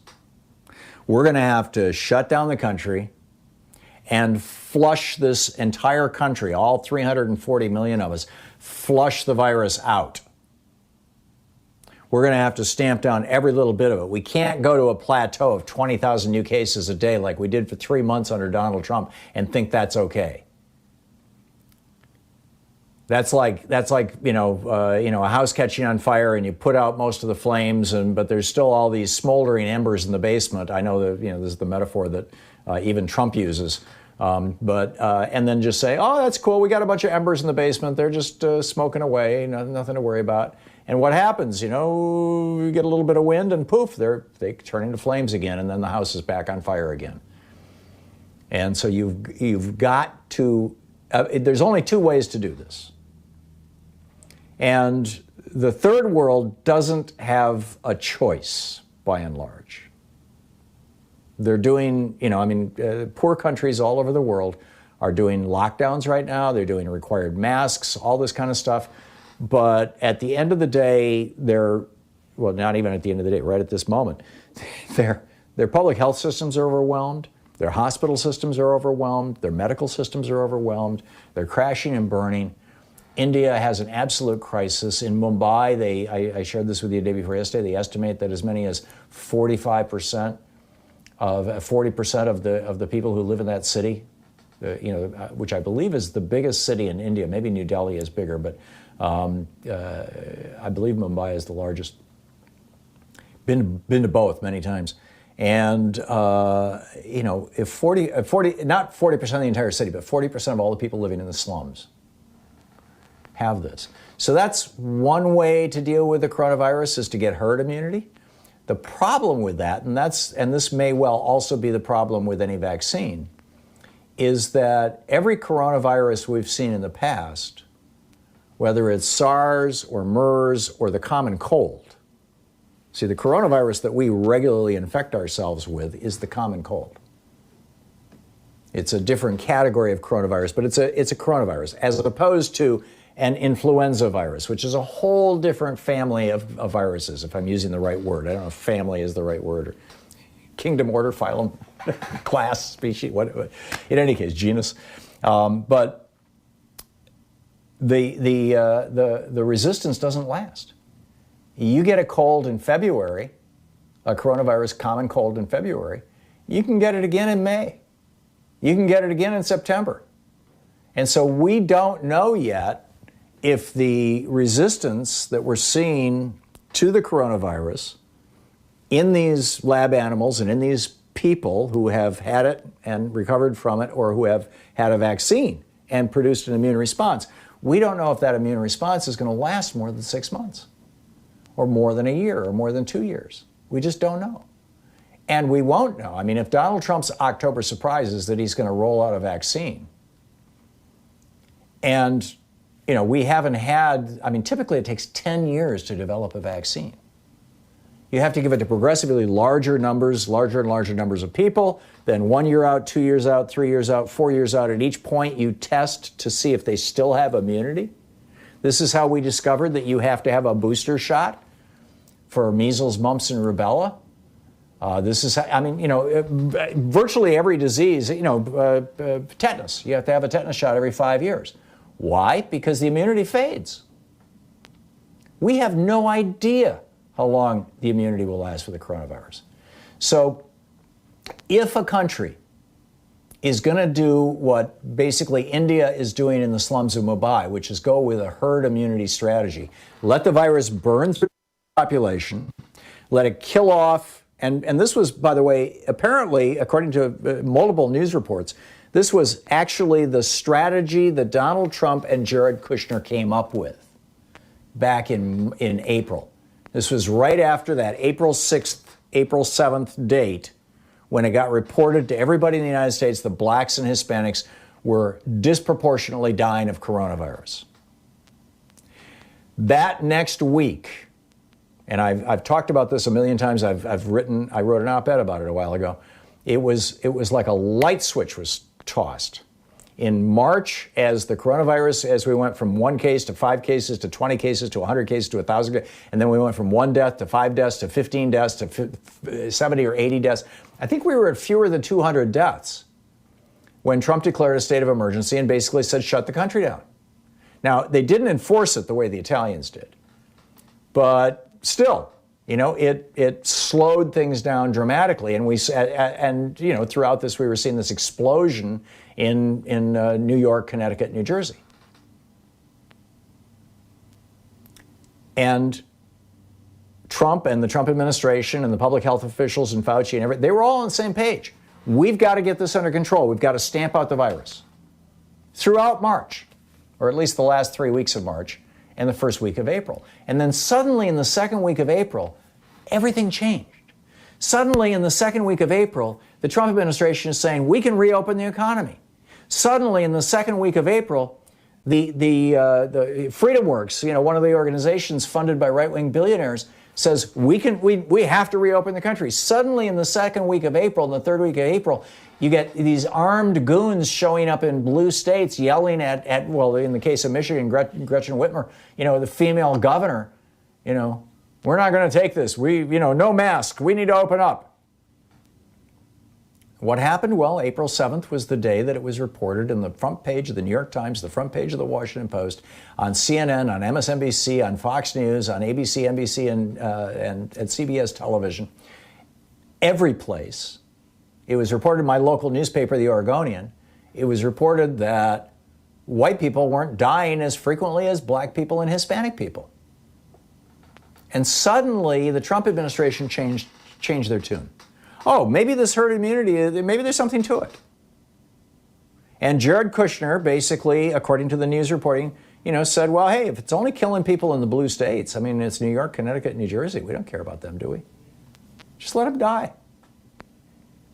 So, the United States has adopted this herd immunity strategy that poor countries, in many cases, have no choice but to adopt. And with herd immunity, of course, it kills off the old people, and the people who have chronic conditions, the people who are obese, the people who have diabetes, the people who have heart disease. There's a debate over whether asthma is a pre-existing condition that makes you more at risk for dying from COVID. There was a report published just this week that said there doesn't appear to be a correlation. But, you know, the primary pre-existing conditions we know about, the main things that will cause somebody who gets this coronavirus, regardless of how old they are, to get very sick or die from it, are being overweight, having diabetes, or having heart disease. And so it burns through that, and then in the process, you get all these incidental deaths and incidental problems. You get people who, you know, in their teens, in their 20s, in their 30s, in their 40s. I mean, you had a teenager down in Florida who had a stroke this week from getting COVID. People get strokes. People get permanent heart damage. People are suffering, you know, months after they, quote, recovered. They still have no energy. They can't get out of bed. It's like permanent chronic fatigue syndrome. And again, we don't know if this is going to last for 6 months or for the rest of their lives. I mean, if they've had a stroke, it's the rest of their lives. That teenager in Florida is walking with a cane now, partially paralyzed from a stroke, from getting COVID. So what do you do in Italy? Back to the Italian criteria. If you're caught outside your town borders, I mentioned this is the last thing I read, there could be fines up to 3,000 euros and potential jail time. Masks were required. This is from this Facebook post by an American expat living in Italy through this quarantine period in March. He said masks were required in all spaces, indoors and out during the lockdown. When you went to a store, you had to use hand sanitizer, then put on gloves afterwards. He said it took me a long time to master putting fruit and veggies into a thin plastic bag while wearing thin plastic gloves. He said people gathering in groups, even just two people chatting in the square and at a 6-foot distance, were broken up by the police immediately. Socializing was not permitted more than a passing hello. There was also a curfew, basically sunrise to sunset. People with dogs were permitted to walk them, but only within 200 meters of their home. During the lockdown, the government released daily figures telling us by region and town how many were diagnosed with COVID. This is another problem we have now. Now that Trump moved all of the data reporting, the hospital data reporting, it used to go to the CDC, and the CDC used to compile and publish the statistics every day. Trump rerouted that to Alex Azar's Health and Human Services Department. Alex Azar, the former head of Eli Lilly, the guy who doubled the price of insulin, he put him in charge of Health and Human Services. And now we don't have access to the data anymore. You know, in Italy, they were literally publishing it every day. He said it was all very transparent and new figures were released every day. Tests were free, of course. The entire medical system here is not for profit. We'll talk about that after the break, too. But what do we have to do? You're listening to Thom Hartmann. Visit ThomHartmann.com for audio and video archives. If and when a new administration comes in, or if this administration decides to wake the hell up. We'll be back.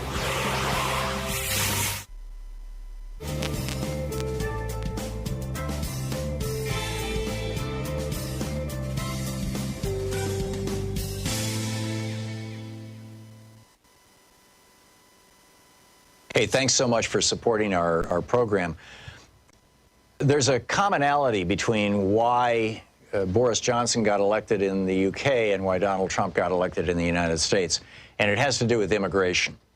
In the UK, joining the European Union meant that there was unlimited travel among European Union countries.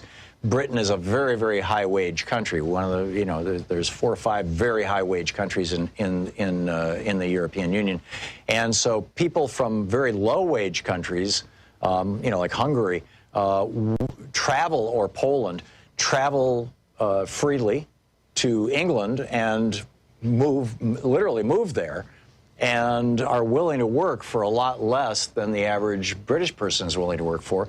And the effect of the UK joining the European Union has been a depression of wages. It's about 8 million people from low-wage countries now living in the UK and working for typically less than the wages used to be. And this is driving down wages all across the UK, and that's one of the main things that has been driving Brexit. Similarly, we've got around 10 million people in the United States who are working, who are here without documentation, without visas, and without citizenship. And that has had a suppressive effect somewhat on wages here in the United States. So the Republicans in the United States have been pointing to the so-called illegal aliens. And, over in the UK, the whole Brexit thing and the whole Boris Johnson thing was about the Polish plumber. In fact, they had ads about Polish, plumbers coming from Poland, working for less than plumbers in the UK charge, and wiping out UK plumbers. So, the solution for the UK is going to be, in all probability, to simply separate from the European Union and tell the Polish plumbers to go back to Poland. The solution for the United States is pretty straightforward. Mitt Romney actually campaigned on this when he ran for president. And that is that instead of getting all hysterical about, quote, illegals, about people who have come here looking for work, instead, we should be enforcing the law that was, passed back in the 1980s that Reagan never chose to enforce, that sends employers to jail when they hire people who aren't here legally. Every other country in the world, pretty much. I've worked in Australia, and I had to get a work permit. I worked in Germany. I had to get a work permit. I lived there for a whole year. You have to get a visa and a permit. Every other country in the world basically enforces these things in order to control their labor markets. And this didn't used to be a point of contention between Democrats and Republicans, but Republicans, welcomed that cheap labor because it helped break the unions, particularly in the construction and meatpacking industries. And they're absolutely unwilling to send their employers to jail. And as Mitt Romney pointed out, for goodness sake, if we simply went after the employers, you stop basically the magnet. And then, of course, we have to have another conversation about refugees, because we do have a crisis on our southern border, and it's not people coming here to work. It's people fleeing climate change disasters in Guatemala and gangs and horrible problems in other countries in that region that we played a role in starting. And we need to have an honest discussion about that. All of this comes under the rubric of comprehensive immigration reform. But if you look at Trump's rhetoric around the wall and the people who support it, probably about 70% of them are actually concerned about the impact on wages of people being here who are not legal to work here. About 30% of them, these are just my guesses, I could be off by 10 or 20% either way, but I think these are probably pretty reasonable. About 30% of them are people who are just nakedly racist, and they don't like people coming from south of the border because their skin is darker than. The Hidden History of Monopoly tells how Robert Bork, that guy from the Reagan era, transformed corporate America and destroyed the American dream. So in our latest video for supporters of our program over at ThomHartmann.com, you'll find a riff about a fellow named Errol Graham. He's a 57-year-old African English individual who starved to death recently in the United Kingdom. The neoliberal Thatcher policies are apparently echoing through the British system now in a rather substantial way, the same way that Reaganomics is echoing through the American system. And we've got tens of thousands of Americans who die every year because they lack health care or they can't afford copays and things. And we have literally millions of children in America who are malnourished or even go to bed hungry every night. It's pretty breathtaking stuff. And I think you'll find the rant particularly interesting or useful, and hope you can share it with your friends when you pick it up. It's over at ThomHartmann.com. Thanks again for supporting our program.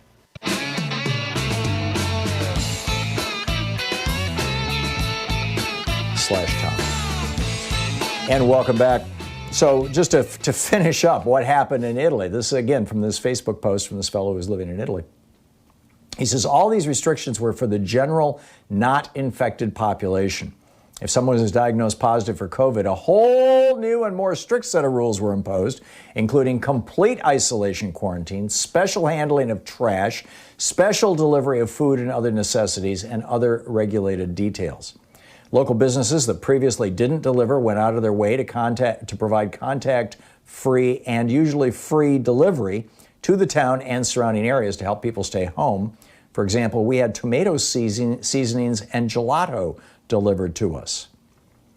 He writes, there were significant government programs to help people manage rent and mortgage suspensions, suspension of electric and utility bills, grants for businesses, grants for food shopping. By the way, this morning, Jim Cramer on CNBC was interviewing Nancy Pelosi. And he was talking about how, well, I think that, Republicans and Democrats, we all agree that there has to be something, for the average person, right? And let's see if I can find the exact quote. Yeah, I don't have the exact quote. But anyhow, Nancy Pelosi responded. She said, no, she says, perhaps you mistook them for somebody who gives a damn for what you just described. And Kramer goes, oh, Jesus. Literally, that's what he said. So anyway, this is back to Italy. So basically, they helped out their people. And he said for about 10 weeks, after about 10 weeks, they relaxed the rules somewhat, based on the fact that we had flattened the infamous curve to the point where the hospitals were not overwhelmed. For a week or two after that, we were allowed to travel within our region, but absolutely not allowed to cross state borders. The regions in Italy are like states in the United States. After the initial reopening, when numbers didn't skyrocket, they allowed us to travel freely in the country. In the meantime, rules have relaxed a little bit, but basically, people are still wearing masks and all those kind of things. So, I think we're going to have a new normal, frankly, at least over a couple of year period. And the World Health Organization a few days ago said, plan on 4 years of this new normal. We're going to figure out new ways to do business. There's going to be some businesses that prosper in this, and many businesses, probably the majority of businesses, that were based on the old model of people getting together, whether it's in a movie theater or a bar or a restaurant or a nightclub or a shopping mall, or people are fleeing now apartment buildings. Houses are really, really hot. A friend of mine sent me a note a couple of days ago saying, my son lives in Portland and he's renting and he and his wife would like to buy a house. Do you know of any? And I said, I really don't. The market's crazy. And then he sent me a link the next day to a really nice home in North Portland. In fact, it was kind of in the neighborhood where one of my kids lived. And this home was, I don't want to lay out the price. Well, you don't know who the friend was. It was about $700,000. It was a really nice home. And I mean, $700,000 in Portland gets you, basically a middle-class bungalow with 2 bedrooms and 2 baths. And I said, well, that looks nice. It's a very pretty house. It shows well. And he texted me back the next day saying it sold for $100,000 over the asking price. People are fleeing apartment buildings. There is a new normal coming. And, we've got to get our hands around this. So at the same time that Italy was doing all this stuff that I just described to you, here's what Donald Trump was doing. First of all, January 21st, we got it totally under control. It's one person coming from China. On the 28th of January, he had a rally in New Jersey. On January 30th, he had a rally in Iowa in which he said, we've got it very much under control. On February 1st, he played golf. On February 2nd, he played golf, and he said, we pretty much shut it down. It's coming from China. On February 10th, he had a rally in New Hampshire. And on February 14th, he said, we have a very small number of people in the country right now. It's like around 12. We're in good shape. On February 15th, he played golf. On February 19th, he had a rally in Arizona. On February 20th, a rally in Colorado. February 21st, rally in Nevada. February 25th, people are getting better. They're all getting better. February 26th, and then it's 15 people in a couple of days. It's going to be down to 0. February 28th, coronavirus, this is the new hoax, you'll be fine. March 2nd, we're going to have vaccines very soon. March 3rd, not only vaccines, but therapies. Therapies is another word for wonder cure. March 4th, we're talking about very small numbers in the United States. March 6th, I don't need to have the numbers double because of one ship that wasn't our fault. I like the numbers where they are. March, and it goes on. I mean, I could share the whole list with you, but it would just, And now he's saying it's just going to go away. He said this literally every month since January. At least once. It's just going to go away because he thinks that this coronavirus is like the flu. It is not like the flu. The flu virus is a very fragile, actually, virus particle. It doesn't survive well in air that has a lot of moisture in it. And it doesn't survive well, principally it's moisture.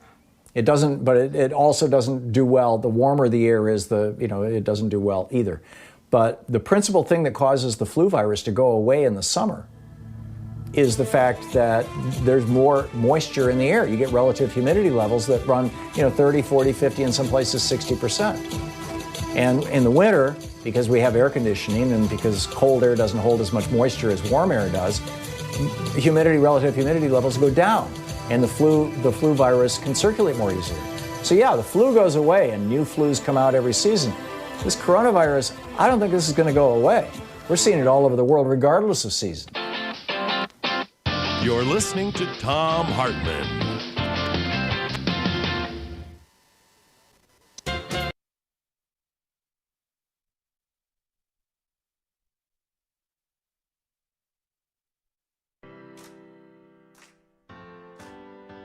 These companies support the Thom Hartmann Program. They are Raycon Earbuds. Stay at home with better sound. More info at buyraycon.com/Tom.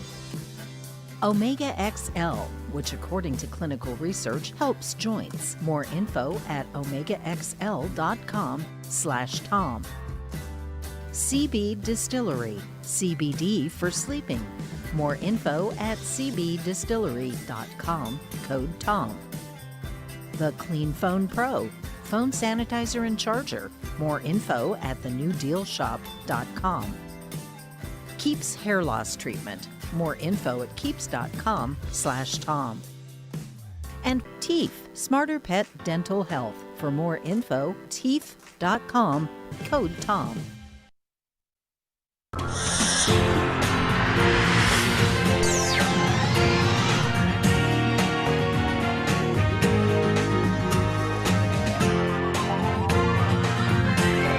We say fight back!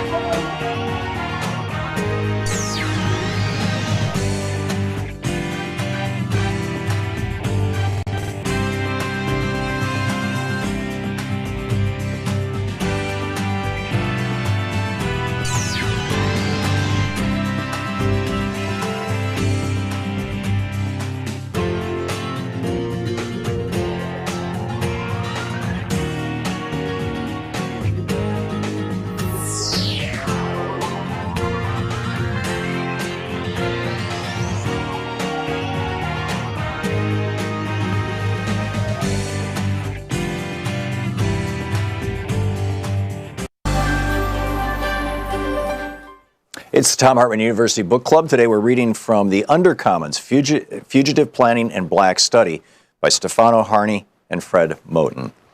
This is from the introduction. It starts with love, exchange, fellowship.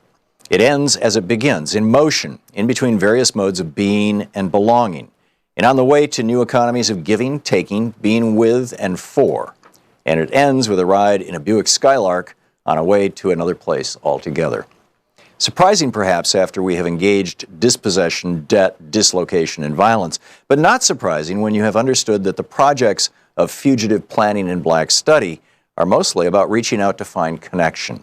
They are about making common cause with the brokenness of being, a brokenness, I would venture to say, that is also blackness, that remains blackness, and will, despite all, remain broken, because this book is not a prescription for repair. If we do not seek to fix what has been broken, then what? How do we resolve to live with brokenness, with being broke, which is also what Moten and Harney called debt? Well, given that debt is sometimes a history of giving, at other times a history of taking, at all times a history of capitalism, and given that debt also signifies a promise of ownership but never delivers on that promise, we have to understand that debt is something that cannot be paid off.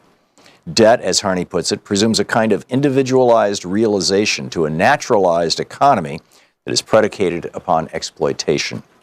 Can we have, he asks, another sense of what is owed that does not presume a nexus of activities like recognition and acknowledgement, payment and gratitude? Can debt become a principle of elaboration? Moten links economic debt to the brokenness of being in the interview with Stefan Shukatis, who he acknowledges that some debts should be paid and that much is owed, especially to black people, by white people. And yet he says, I also know that it is, that what it is that is supposed to be repaired is irreparable. It can't be repaired. The only thing we can do is tear this stuff down completely and build something new, end of quote. The Undercommons do not come to pay their debts, to repair what has been broken, to fix what has been undone. If you want to know what the Undercommons wants, what Moten and Harney want, what black people, indigenous people, queers, and poor people want, what the we who cohabit in the space of the Undercommons want, it is this. We cannot be satisfied with the recognition and acknowledgement generated by the very system that denies A, that anything was ever broken, and B, that we deserve to be the broken part. So we refuse to ask for recognition, and instead we want to take apart, dismantle, tear down that structure right now. That right now limits our ability to find each other, to see beyond it, and to access the places that we know live outside its walls. We cannot say what new structures will replace the ones we live with yet, because once we have torn stuff down, we will inevitably see more and see differently and feel a new sense of wanting and being and becoming. What we want after the break will be different from what we think we want before the break, and both are necessarily different from the desires that issue from being in the dark. Let's come at this by another path. In the melancholic and visionary 2009 film version of Maurice Sendak's Where the Wild Things Are, 1963, Max, the small seeker who leaves his room, his home, his family to find the world beyond, finds a world of lost and lonely beasts, and they promptly make him their king. Max is the first king the wild things have had, whom they did not eat, and who did not, in turn, try to eat them. And the beasts are the first grown things that Max has met, who want his opinion, his judgment, and his rule. Max's power is that he is small while they are big. He promises the beasts that he has no plans to eat them, and that this is more than anyone has ever promised them. He promises them that he will find ways through and around and will slip through the cracks and re-crack the cracks if they fill up. He promises to keep sadness at bay and to make the world with the wild creatures that roared their terrible roars and gnashed their terrible teeth and rolled their terrible eyes and showed their terrible claws.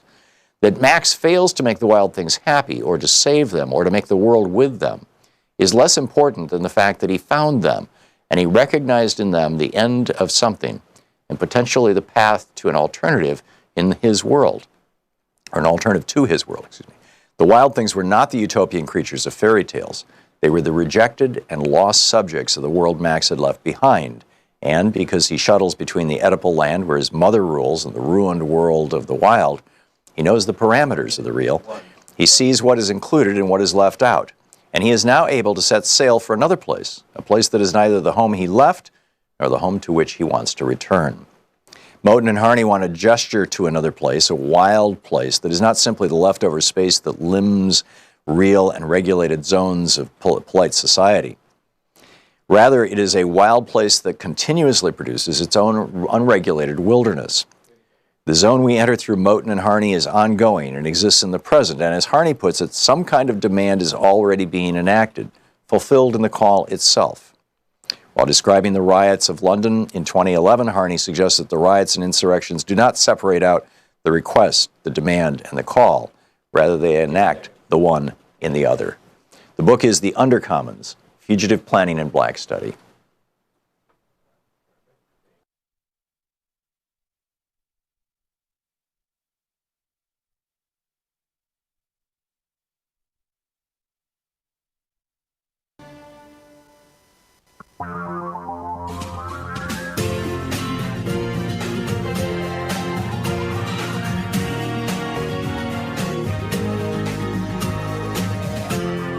This is the Thom Hartmann Program.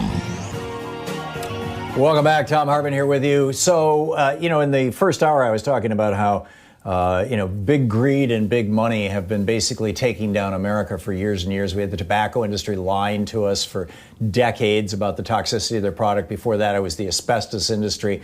You've got the fossil fuel industry lying to us about, their products and, carbon emission and all this sort of stuff, and basically lying to us about climate change, and all for money, all to make profit. And it turns out that it's even worse than that. I mean, it's they're not only willing to kill us and destroy the planet, but now apparently the entire big pieces of industries that are associated with the fossil fuel industry are themselves knee deep in bribery and scandal. On the line with us is the assistant professor at the Department of Political Science at the Bren School of Environmental Science and Management, Professor Leah Stokes. And this is the Environmental Studies Department at the University of California, Santa Barbara, and a surrogate for Climate Power 2020. LeahStokes.com or ClimatePower2020.org, the websites. Leah is, her Twitter handle is LeahStokes, Leah Stokes.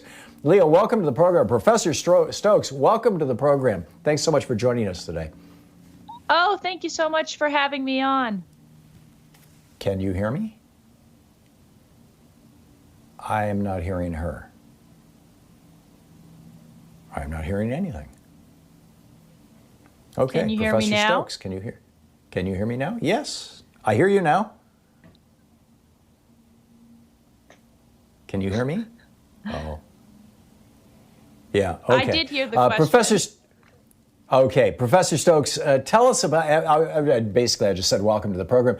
Tell us about this multi-billion, the $60 billion scandal that started out, it seemed like a local bribery scandal in Ohio, but now it seems to be blowing up. Tell us about this. Yeah, so as I studied in my book, which is called Short Circuiting Policy, First Energy, the electric utility, has been up to all kinds of shady, dark money schemes over the last few years. And we recently found out when the FBI arrested Speaker Larry Householder a couple weeks ago that it turns out a lot of this was illegal bribes, that they were funneling money into a dark money group so that they could get a large coal bailout.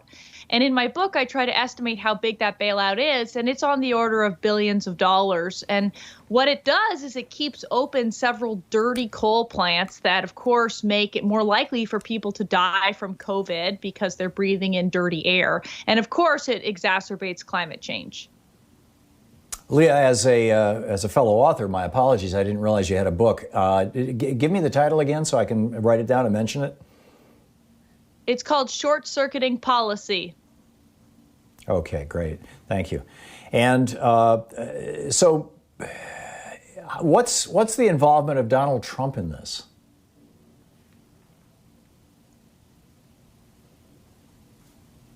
What's the involvement of Donald Trump in this?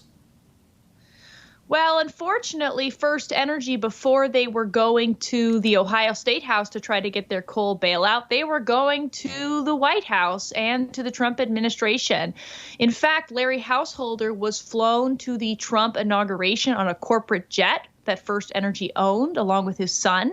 And First Energy flew to Washington, D.C. numerous times, perhaps 30 or more times, according to the Energy and Policy Institute, to meet with senior officials such as Rick Perry, who was at the time Secretary of Energy. And of course, the Trump administration worked pretty hard to try to get the bailout through because the Trump administration took big campaign contributions from coal barons based in Ohio like Bob Murray. We also know that an official with the 2016 Trump election campaign was involved in calling people up in Ohio, calling up representatives and trying to pressure them to pass the coal bailout. We're talking with Professor Leah Stokes, the author of Short Circuiting Policies, if I have that right, and LeahStokes.com, ClimatePower2020.org. Tell us, this is... There's a core or key issue here that I don't think that we've articulated. Exactly what is, you talked about this bailout. What are the details of this? What, is this some failing coal power plant, or some, is this the failure to transition to other kinds of energy? Is that, what is actually going on here? What is the actual scandal?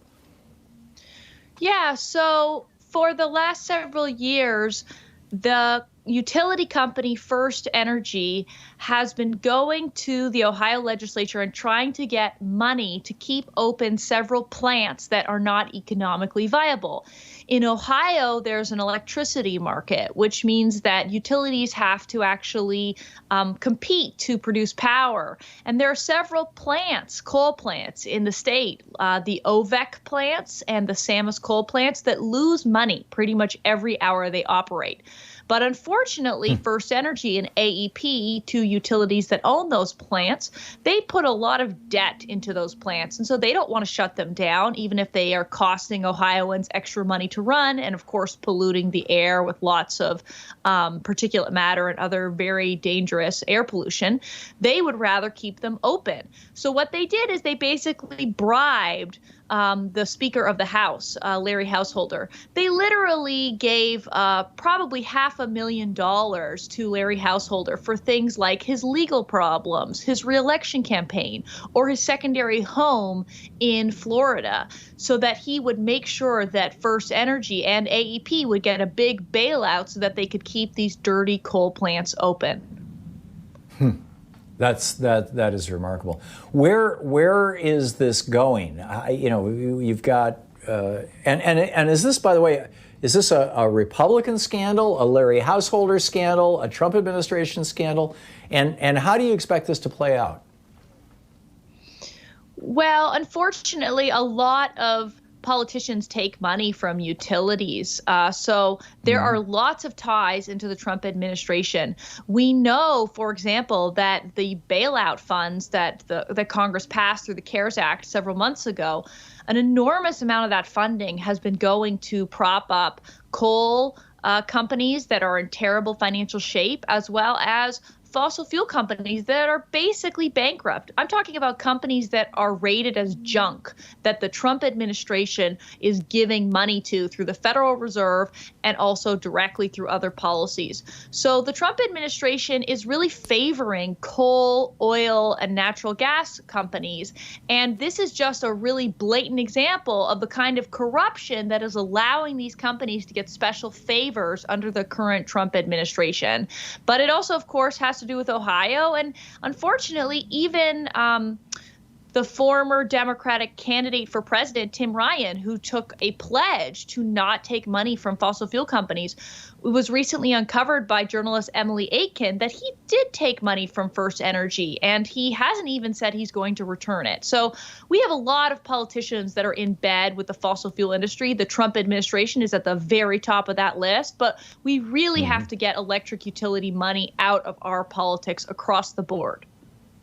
Yeah, Tim Ryan is a Democratic congressman from Ohio. I know him. Decent guy, but hey, this is a bizarre business. Do you think that's going to happen, Leah? We have just a few seconds here before we hit a break. Yeah, I do think that there's a big campaign gaining steam across the country to get politicians to stop taking dirty fossil fuel and electric utility money. In Virginia, politicians stopped taking that money, and the next year they passed a clean energy law. So we can get politicians to get out of the pocket of big oil and big utilities and instead start working towards the clean energy future. There you go. And this all ties back to my first hour rant about it's all about the money in politics. Professor Leah Stokes, author of Short-Circuiting Policies, and leahstokes.com, the website. Leah, thank you so much for dropping by today. It's great talking with you. Great to talk to you. This is the Thom Hartmann Program. We will be back with more of the news of the day in just a moment.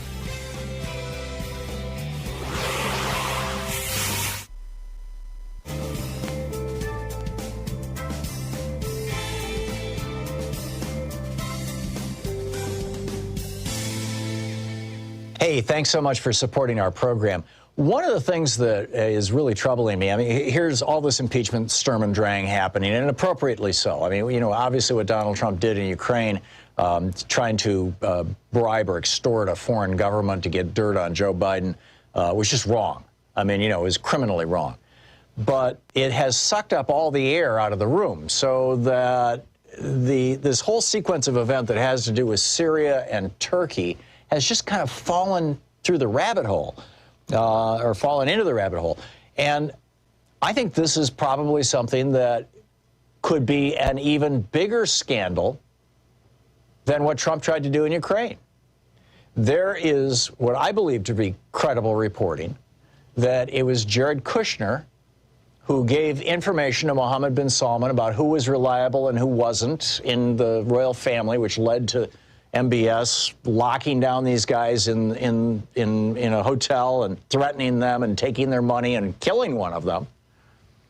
And there's credible reporting that it was Jared Kushner who told MBS, Mohammed bin Salman, also known as Mr. Bonesaw, that it was okay to abduct Jamal Khashoggi, the Washington Post reporter and American resident, that was just fine. Now, you could argue that Kushner didn't know that MBS was going to kill him, but hey, you know, if you're going to abduct somebody and take them back to Saudi Arabia, odds are they're not going to come back in good shape. There's reasonably good reporting that Kushner was the one who okayed this. And there's also, and some of this is speculative and some of it seems to be from inside sources in Turkey, but nobody knows, because, I mean, this is something Congress really should investigate, is the suggestion that not only did Kushner greenlight the snatching of Khashoggi, but the telephone conversation between Kushner and Mohammed bin Salman was intercepted by President Erdogan of Turkey. You recall, it was Erdogan who played the tape of Khashoggi being murdered. He had bugs inside the embassy. Now, how a phone call from Kushner in the United States to Saudi Arabia routes through the Turkish embassy, the Saudi embassy in Turkey, in Ankara, I'm not sure. But the storyline, and I really think this needs a serious investigation, the storyline is that Erdogan calls up Trump and says, I want to kill the Kurds, and I want northern Syria. It's mine. I'm going to expand Turkey, and we're going to put down the Kurds. And Trump goes, well, I don't think that's probably a good idea. And Erdogan says, yeah, well, I've got a tape recording of your son-in-law telling the Crown Prince of Saudi Arabia that's just fine with him if he snatches Khashoggi. Now, we already know that, Trump is like just hysterical around the whole, or has been very, very quiet, shall we say, around the whole Khashoggi thing. And so Trump says, okay, sir, when do you want this done? And Erdogan says, tomorrow. And so Trump does it. He pulls the troops out. He orders the troops pulled out he never consulted the State Department. He never consulted the Pentagon. He didn't talk to the Joint Chiefs of Staff. He didn't ask anybody their opinion other than the president of Turkey.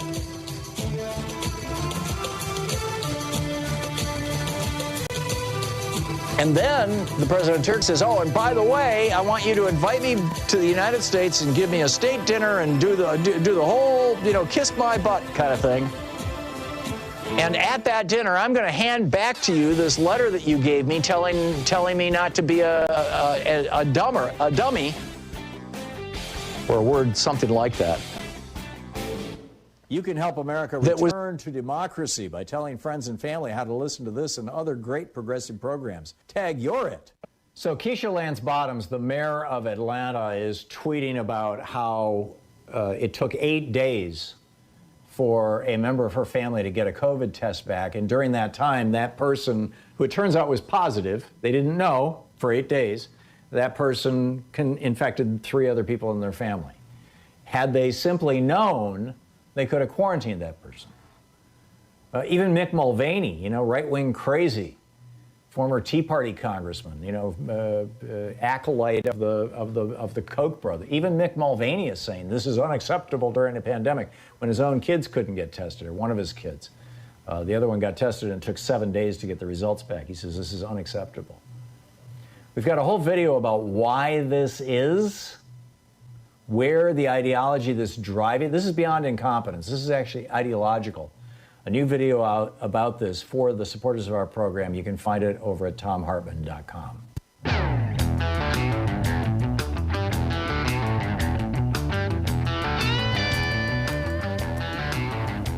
Welcome back. There's so much going on. In a way, I suppose it's a good thing that our phone system has, or our telephone company actually has crashed, because there's so much that I've been wanting to share with you, and I can do all this right now. We'll get to Wayne LaPierre in just a moment. Alyssa Milano is, a fairly big deal actor. She was in Melrose Place. She was in Charmed. She was in Who's the Boss? Wet Hot American Summer 10 years later, Insatiable, et cetera, et cetera. And she thought she had coronavirus, and she tested for it, and the test came back negative, but she was sick. And they said, no, you don't have it. You're just sick. And they sent her home. So she has posted this. I'm assuming this was posted on Facebook. It got reposted by tblue37 over on democraticunderground.com, which is where I'm getting this from. But this is what she wrote. She said, this was me on April 2nd after being sick for 2 weeks. Apparently there's a picture. I had never been this kind of sick. Everything hurt. Loss of smell. It felt like an elephant was sitting on my chest. I couldn't breathe. I couldn't keep food in me. I lost 9 pounds in 2 weeks. I was confused, low-grade fever, and the headaches were horrible. I basically had every COVID symptom. At the very end of March, I took 2 COVID-19 tests, and both were negative. I also took a COVID antibody test, the finger prick test, after I was feeling a little bit better. Negative. After living the last 4 months with lingering symptoms, this is what I was talking about earlier. We don't know how long it takes to even recover from this, because people are saying, it's been 4 months and I still have it. Well, this is, Alyssa Milano. After living the last 4 months with lingering symptoms like vertigo, stomach abnormalities, irregular periods, heart palpitations, shortness of breath, zero short-term memory, and general malaise, I went and got an antibody test from a blood draw, not a finger prick, from a lab. And I am positive for COVID antibodies. I had COVID-19. I just want you to be aware that our testing system is flawed and we don't know the real numbers. I also want you to know this illness is not a hoax. I thought I was dying. It felt like I was dying. I will be donating my plasma with hopes that it might save a life. Please take care of yourselves. Please wash your hands and wear a mask and social distance. I don't want anyone to feel the way I felt. Be well. I love you. Well, maybe not the trolls, just the kind people. Alyssa Milano. She was born in 1972, that would make her roughly in her late 40s, right? 48, if I'm doing my math right. This is nothing to mess with. This is a very, very serious, consequential, nasty, nasty disease. The Attorney General of the state of New York, I mentioned in the first hour that Letitia James, the AG of New York, has filed a lawsuit against the National Rifle Association. That was her press conference at 11:30 Eastern Time this morning, just before we went on the air. And at that time, I didn't have the details of exactly what she was alleging. It turns out it gets very bizarre. Part of this has to do with the NRA's 108-foot yacht equipped with 4 staterooms, 16-foot jet boat, 2 jet skis, and features a crew that includes a chef. This is where I don't think this is their yacht. It's just a yacht that they're apparently renting because Wayne LaPierre keeps hanging out on this yacht and not declaring it to the IRS, and that's part of why she's suing them. He says that he needs to go to the yacht because security. The guy with 1 million guns, he needs a yacht for security. Okay. This is the 5 most jaw-dropping details. Brad Reed writing about this for Raw Story. Number 1, LaPierre took multiple trips in the Bahamas on a luxury yacht owned by a business partner, but failed to disclose any of them. I just shared that with you. Number 2, LaPierre got NRA donors to pay for over $100,000 worth of membership fees at a private golf course. I wonder if that was a Trump golf course. Number 3, LaPierre awarded himself a post-employment contract worth an estimated $17 million. In other words, I'm going to retire, so I'm going to give myself a contract for the NRA to continue paying me to the tune of $17 million after I've retired without getting approval from the NRA's board of directors. This might be what Ollie North was a little upset about. Number 4, LaPierre got the NRA to fund multiple private jet flights for his family members even when he wasn't on the plane. He said that he personally needed to take private jets on business trips because of security concerns. Wayne LaPierre doesn't walk through airports. But why does his wife, why does his niece, when they're flying alone, This is from Letitia James's lawsuit. From May 2015 to April 2019, the NRA incurred over $1 million in expenses for private flights where LaPierre was not a passenger. One particularly expensive trip was a flight in 2017, which the NRA paid $26,900 to fly LaPierre's niece and her daughter from Dallas to Orlando for $26,000.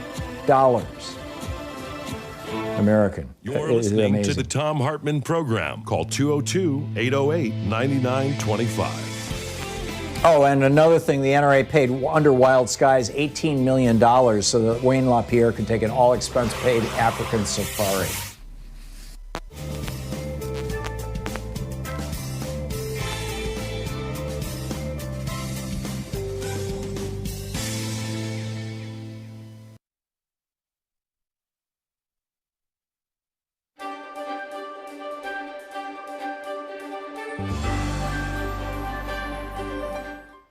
Today we're reading The Shadow President, The Truth About Mike Pence by Michael D'Antonio. This is from the first chapter. For decades, Pence had presented himself as a humble servant who could be entrusted with power because he was at heart a mild-mannered Midwesterner. Friends and foes alike said his major character trait was extreme niceness. When given the opportunity, Pence described himself as a true Hoosier, son of Indiana, who was a Christian, a conservative, and a Republican in that order. This is how he had introduced himself to the country at the Republican National Convention 6 months earlier. The list contrasted with the usual pledge politicians make to put country first. This is what President Obama did after the 2016 election when he said, "We are not Democrats first, we are not Republicans first, we are Americans first." The vice president's self-declared identity revealed both his priorities and the source of his power. For 30 years, he had helped lead the Republican Party into a closer alliance with preachers who were turning evangelical Christianity from a religion into a political crusade that engaged in a culture war with non-believers. The aim of many was to destroy abortion rights, roll back the equality gained by gay citizens, and prepare the nation for the second coming of Christ. Pence and others used martial metaphors and considered themselves warriors of the Christian right, both besieged and called upon to fight. Quote, "Those who would have us ignore the battle being fought over life, marriage, and religious liberty have forgotten the lessons of history," said Pence in 2010. "America's darkest moments have come when economic arguments trumped moral principles." Pence's allies in his war included hugely wealthy donors who, despite their vast wealth accumulated at a time of historic inequality, also posed as victims. As libertarians in the mold of Ayn Rand's cardboard characters, they felt inhibited in the pursuit of even greater riches by a government that imposed foolish regulations and would redistribute their wealth to the supposedly indolent poor. Starting with this perspective, they denied the science behind environmental protection, demanded tax cuts for themselves, and insisted on massive reductions in programs serving anyone who wasn't rich. The victimhood claimed by both the libertarians and the Christian right permitted the construction of an alternative reality that denied their own power and masked their ambition to make politics and culture conform to an ideology that included white Christian supremacy and predatory capitalism. It also denied the progress they had made in their construction of their own political might. With his oath of office, Vice President Pence became both the free marketer's hero and the most successful Christian supremacist in American history. Most of Pence's life had been preparation for this moment, and possibly one more. His lifelong goal, set when he was a boy, was the Oval Office itself. Remarkably, he had reached this point by tying his fate to Donald J. Trump, a man whose immorality in the form of lying, cheating, and deceiving in every aspect of his life, from his marriage to his businesses, had made him a living exemplar of everything that Christianity and conservatism abhorred. However, this record also suggested that Pence was more likely to assume the highest office in the land than most vice presidents who had come before. To put it bluntly, Trump was vulnerable to impeachment. If this occurred, Pence would see the hand of God at work in his elevation to the presidency. In the meantime, he would wait and watch. On Inauguration Day, with Pence looking on, a slightly stooped Donald Trump stepped forward when it was his turn to face the Chief Justice of the United States Supreme Court, John Roberts. Beside Trump stood his wife, Melania, the former fashion model, who held two Bibles, Lincoln's and Trump's own. At the stroke of noon, the president-elect raised his right hand and placed his left on the Bibles. As he did this, Trump's family members and hundreds of political and government figures strained to see the moment. Trump and Pence were a study in contrast. At age 58, Pence appeared trim, perhaps even athletic, and could have passed for a man 10 years younger. His jacket was neatly buttoned, his hands were clasped at his waist, and his smooth face was set in a half smile. Mere feet away, in some, he resembled a small-town pastor, or maybe even a funeral director. Mere feet away, a stern-faced 70-year-old Trump stood with his coat hanging open like a caftan to reveal a long red necktie. Despite much cosmetic intervention, he looked old and tired. At the conclusion of the presidential oath, which had been voiced by 44 presidents before him, Trump said the words, "So help me God," and accepted the congratulations of those closest to him with a thin-lipped, toothless grin. He then delivered a 15-minute speech replete with distortions and falsehoods that were his trademark. He declared that America was awash with crime and despair and under constant attack. "This American carnage stops right here and stops right now," said Trump. It was the most remembered phrase of the address. That was some weird S-word, former President George W. Bush was heard to remark as he left the inaugural stand. Weird was the mildest word that one could attach to the 45th President of the United States as he launched an administration that would be stained by scandal and corruption so broad it defied a citizen's ability to grasp. Cronyism, secrecy, and nepotism would flourish. Presidential lies, daily cataloged by the Washington Post and others, would come at the rate of more than 150 per month. From the moment of his oath, Mike Pence, the vice president, faced the historic, some would say daunting, challenge of dealing with an erratic and undisciplined commander-in-chief. The book, The Shadow President, The Truth About Mike Pence.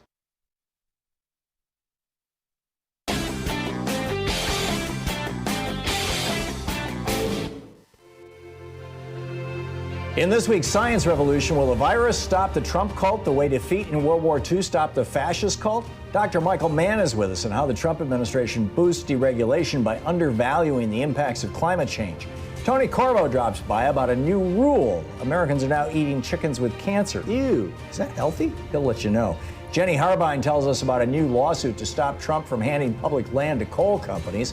Plus, geeky science. School openings? Well, studies now show young kids could spread COVID-19 as easily as older children and adults. Tune into the Science Revolution wherever fine podcasts are available.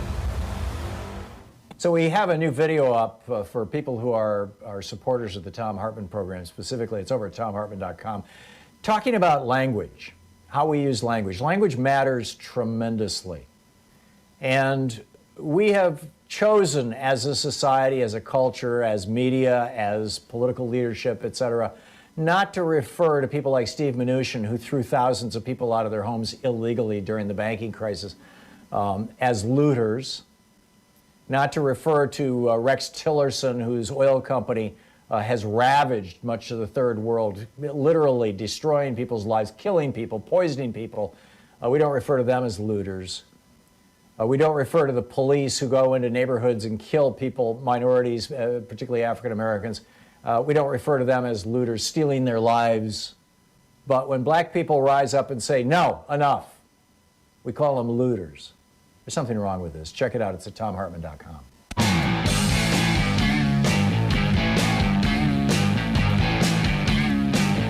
Welcome back. Thom Hartmann here with you. This is, by the way, the 75th anniversary of our dropping a bomb on Hiroshima. And that's a pretty big deal. The nuclear age, we ushered in the nuclear age with this August 6th, the day that 3 days later on August 9th, we dropped a second bomb on Nagasaki. And in those 3 days, 200,000 men, women, and children were vaporized. Hundreds of thousands more died slow, agonizing deaths. And, now we've got the bulletin of atomic scientists. They've got their doomsday clock to 100 seconds short of midnight. They say humanity continues to face two simultaneous existential dangers, nuclear war and climate change, that are compounded by a threat multiplier, cyber-enabled information warfare that undercuts society's ability to respond. I'm quoting from the Bulletin of Atomic Scientists. The international security situation, they write, is dire, not just because these threats exist, but because world leaders have allowed the international political infrastructure for managing them to erode. Now, I can't speak for other countries, but I can tell you that the erosion of infrastructure that might deal with something like the potential of a nuclear war here in the United States, the cutting back on funding for the State Department, for example, the lack of even a serious consideration of anything like a Department of Peace, which should be the State Department, frankly. Expanding Mark Pocan talks about this frequently on this program, expanding the overview of the Defense Department and saying, okay, there's other things beyond bombs and tanks that are defense. Defense doesn't just mean warfare. That, frankly, our public health system is part of our defense. I think, all of these are really important things to consider and remember, but basically I would say that this all started falling apart with the beginning of the neoliberal Reaganism experiment 40 years ago. We're 40 years now into this experiment of moving the wealth of society from the working class to the very, very rich, $7 trillion or more transfer of wealth from average working people to very, very rich people, and moving the tax load essentially from corporations who are paying a third of all federal income back in the 1950s and 60s to instead average working people. Rich people aren't paying taxes anymore. Trump doesn't pay taxes. Big corporations don't pay taxes. Who pays taxes? You and me. And, because we've got these freeloaders. But the problem that all this has created, all this dearth of revenue, and again, this goes back to what I was talking about earlier, the whole Star of the Beast thing. Reagan's strategy was you give tax cuts, which cuts revenue to the government, and then you say, oh, hey, we don't have enough revenue. We can't offer Medicare for all. We couldn't pay for it. We can't pay for college education. We can't, have a holiday for student loan debt. We don't have the money because we had to give these tax cuts to these billionaires and these big corporations. But the secondary fallout of that is a lot of other things beyond just healthcare and education got cut as well. The State Department got cut. You'll recall during the George W. Bush administration,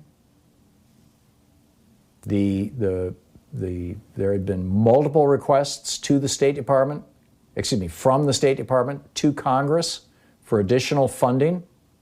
This was when Republicans controlled the Congress, for additional funding to harden the station at Benghazi. And the Republicans in Congress repeatedly, 4 times that I remember, said, no, we're not going to fund additional security for Benghazi. Ain't going to happen. Libya is not on our radar screen. We've got to have tax cuts for our billionaires. That's the important thing.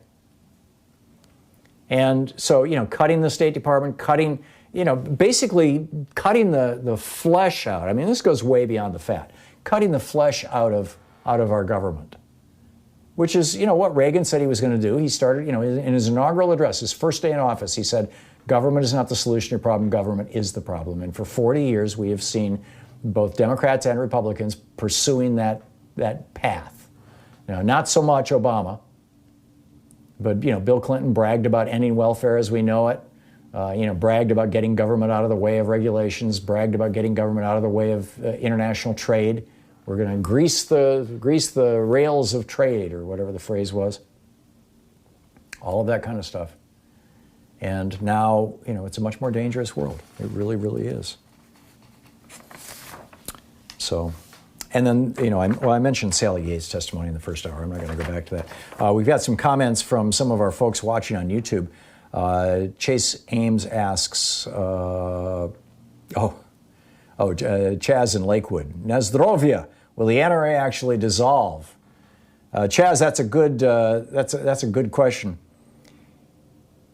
Letitia James succeeded in getting, I believe she was the one, in fact, I'm quite sure of it, succeeded in getting the Trump charity to dissolve and forcing the 3 Trump children to take a class in how not to commit fraud with a nonprofit,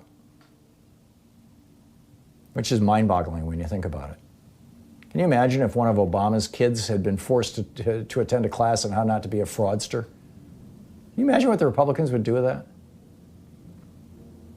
So whether the NRA will dissolve or not, I think it's pretty much already been dissolved. I mean, the organization is in complete chaos and a shadow, a fragment of what it used to be. And, it's important to realize that Wayne LaPierre and his wife and niece and all the other people that he's been flying around on private jets and everything else and, going on his yachts with and stuff like this, that money came from people across the United States, sportsmen and women, and recreational shooters, and people who were worried, worried about crime or whatever it may be. By and large, people who thought that they were giving money to the NRA so that it would fight the cause. They didn't realize they were giving money to the NRA so Wayne LaPierre could give himself a $17 million contract and hang out on the yacht and fly his wife and niece around on a private jet. So I don't know. Let's see.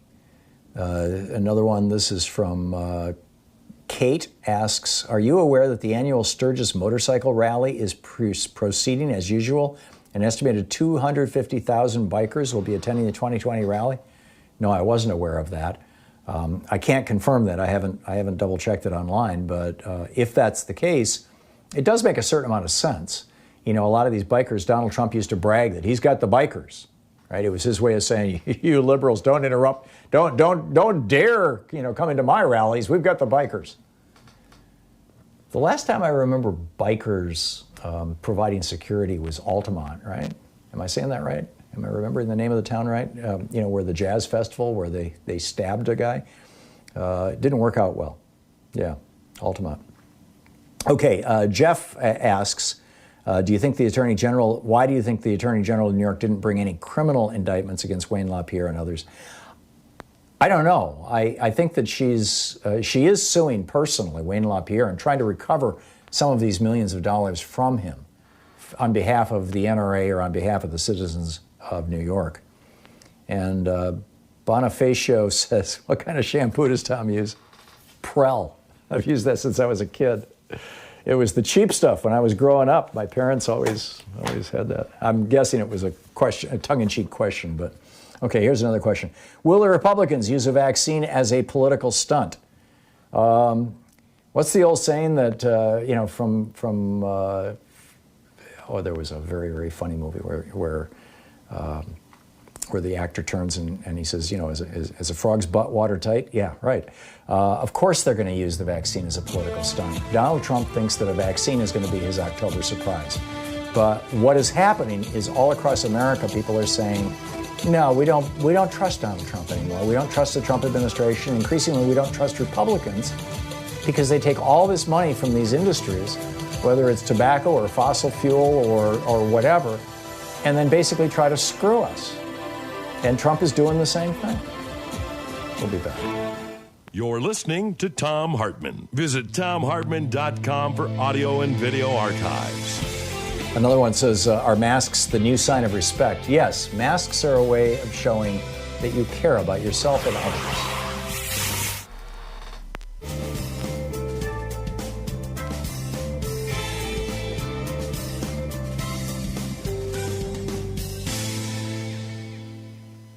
So back in 2018, ProPublica, the investigative reporting, nonprofit investigative reporting group, discovered that Donald Trump had basically put 3 Mar-a-Lago members who are not veterans, and only one of whom is a doctor, in charge of the Veterans Administration.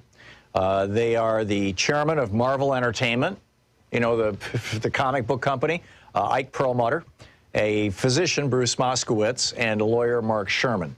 They're all big Trump donors. They all give, hundreds of thousands of dollars to join Mar-a-Lago. They hang out at Mar-a-Lago. According to ProPublica in 2018, quote, Trump gave the 3 men sweeping influence over the VA, despite their lack of any relevant experience, such as having served in the U.S. military or the government. The officials at the Veterans Administration refer to them as the Mar-a-Lago crowd. Now, recently, the Mar-a-Lago advisors, this was in 2017 actually, not so 3 years ago, these three Mar-a-Lago advisors worked with the VA and the company, the big drug company Johnson & Johnson, on a suicide prevention awareness campaign that culminated in an appearance at the New York Stock Exchange. So you've got these three guys who are essentially running the VA. In fact, they got upset with the previous VA director and got him fired and got a new guy in who would comply with whatever they say, basically. And this put the Secretary of the VA alongside Johnson & Johnson representatives and superhero characters. This is from a Raw Story piece from Perlmutter's company Marvel and its parent company Disney. So you've got Johnson & Johnson and the three VA guys or the three guys who are running the VA who are Mar-a-Lago members and have nothing legally and officially to do with the VA and no experience, hanging out with Johnson & Johnson at the New York Stock Exchange along with one of their Marvel superheroes. So then Johnson & Johnson rolls out a new drug, which is a variation on ketamine, which is a very cheap drug. They've just tweaked it. In fact, there's a physician who says this about it.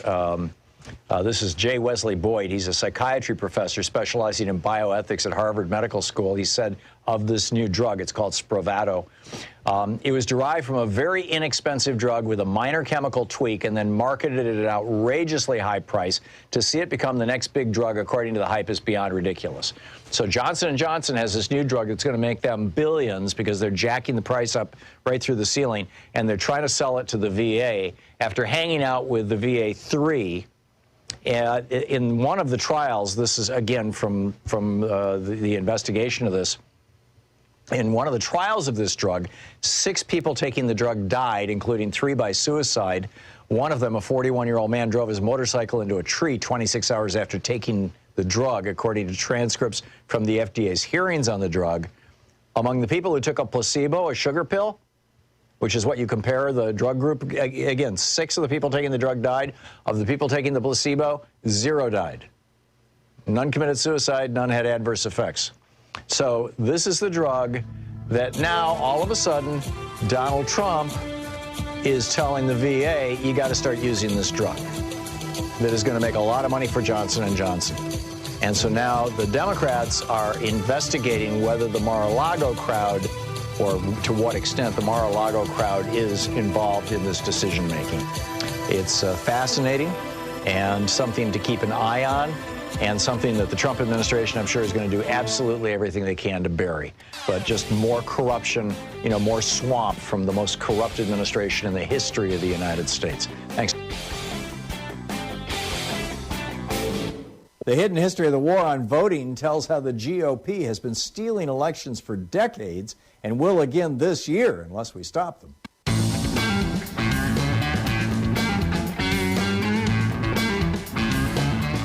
Welcome back. Thom Hartmann here with you. So, these mysterious seeds that have been popping up all over the United States coming from China. There are people, in the agriculture department of the various states who are pretty flipped out. They're concerned that some of them might be invasive species.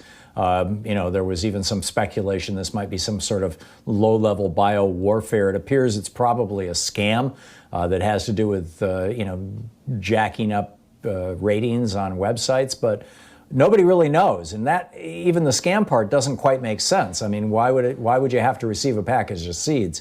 But there's a TV station down in Arkansas, KSFM TV, that interviewed this guy in Boonville, Arkansas, Doyle Crenshaw, who said he planted them and took a picture. And the TV station shows the picture. And this giant gourd grew.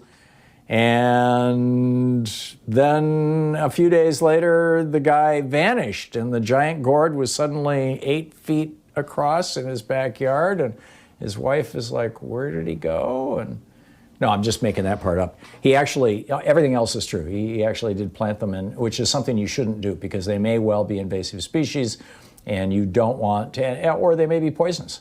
I mean, you just have no idea what this stuff is. So dispose of them in a way they're not going to end up in a landfill,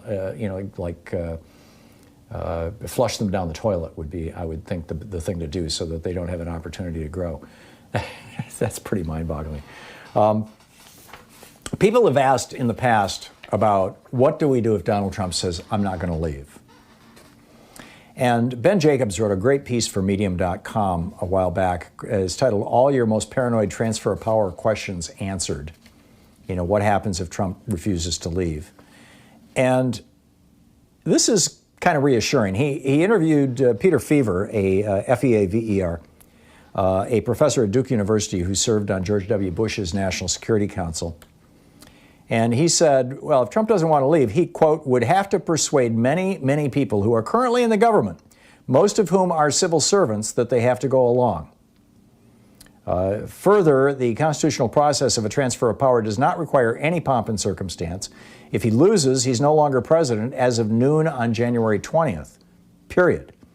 Even if he hunkers down in the White House and tweets orders at government officials, it'll lack any legal power. The constitutional procedures don't change if it's a close election. So, you know, let's hope this is resolved before then. But, you know, he points out, let's see, any conflict? No, that's not it. The electoral count, this creates a whole new... the short issue is, no, this is not going to happen. Yeah. So, you know, this is basically, that's just like the day that Donald Trump leaves, that's the day that Donald Trump has to leave. Now, Donald Trump is claiming, by the way, that when these vaccines come out, and there's 27 different vaccines in development in the United States, plus other countries all around the world are developing their own vaccines as well. He said, logistically, we're using our military, our great military group of people. Their whole life is based around logistics and bringing things to and from location. This is the 5-time draft dodger telling us about the military. Their whole life is based around logistics and bringing things to and from locations. And they'll be able to take care of this locationally and bring it where it has to go very quickly. They're all mobilized. It's been fully set up. A very, very talented general is in charge. Well, it turns out, according to McClatchy, not only does the military not have a plan for distributing vaccines, they have not yet even been asked to come up with one. Trump, as usual, was lying through his teeth. Another way of saying when he talks, you know, how do you know he's lying? Because he's talking. No one has started to prepare. In fact, according to officials from both the Defense Department and the White House, quote, it is unlikely the military will be involved in any phase of distributing vaccine. He literally was just making stuff up. And now he's, well, God only knows what he's saying about it now. Meanwhile, there's a hospital group that is calling out Donald Trump and the Trump administration. This is the Missouri Hospital Association, for moving the hospital data on COVID infections out of the CDC, where we can see the numbers and we can, on a day-by-day basis, know where there's a crisis and where there isn't and all this sort of stuff, moving it out of the CDC and giving it all to Alex Azar over at HHS. Alex Azar, the big Trump donor, the former CEO of Eli Lilly Company, the guy who doubled the price of insulin. You know, he's now in charge of health and welfare here in the United States. And he's not sharing those numbers anymore. And so hospitals are starting to freak out because they can't see. If you're running a hospital in, say, suburban, pick a town, Philadelphia. Well, in this case, it was Missouri. This is the Missouri Hospital Association. So you're running a hospital in suburban St. Louis. And, you know, it looks like the outbreak is happening first in urban St. Louis, in downtown St. Louis. You need to know when the hospitals in St. Louis are going to hit overflow capacity, because they're going to start sending people to you. You need to get ready for it. You need to staff for it. You may need to convert regular hospital beds into ICU kinds of beds. You need to acquire extra respirators. I mean, they want to get ready for this. Same thing in Massachusetts. Massachusetts hospitals are continuing to navigate the dramatic increase of daily data requirements, says the Massachusetts Health and Hospital Association in a newsletter. they continue to raise concerns about the administrative burden and questionable usefulness of some of the data. This is because now, instead of just the normal routine, hey, we've been passing this stuff to the CDC for 40 years, we've got a system for it. Now we've got to compile it in a completely different way and give it to HHS, who is not digesting it, processing it, or making it public in a way that we can find access to it. Why? Because Trump wants to cover up the scale of this epidemic. That's what's going on. And it's wrong. It's absolutely wrong. So, Lord willing and the creek don't rise, we'll have our phones back tomorrow. And we'll have Anything Goes Friday. If not, I will do a deep dive into the news again. I hope you had a great afternoon today, or a great whatever it may be for you, wherever you live. And you know, take good care of yourself and the people around you. This is a time that we really need to be reaching out to each other. And, you know, share the good news about progressive politics. Tag You're It. We'll see you tomorrow. Have a great afternoon.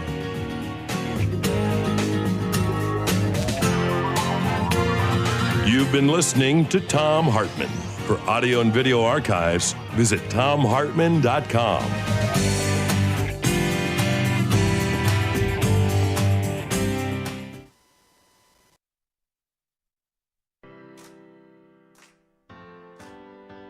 These companies support the Thom Hartmann Program.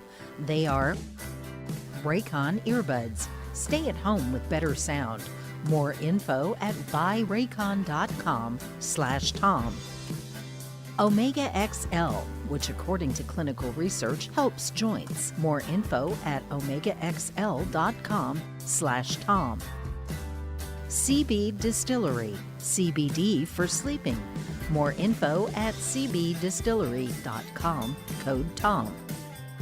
The Clean Phone Pro, phone sanitizer and charger. More info at thenewdealshop.com.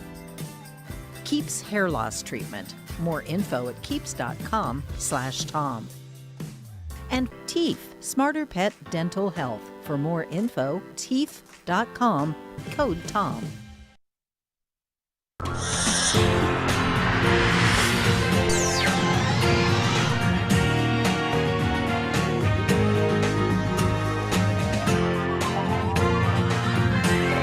We say fight back!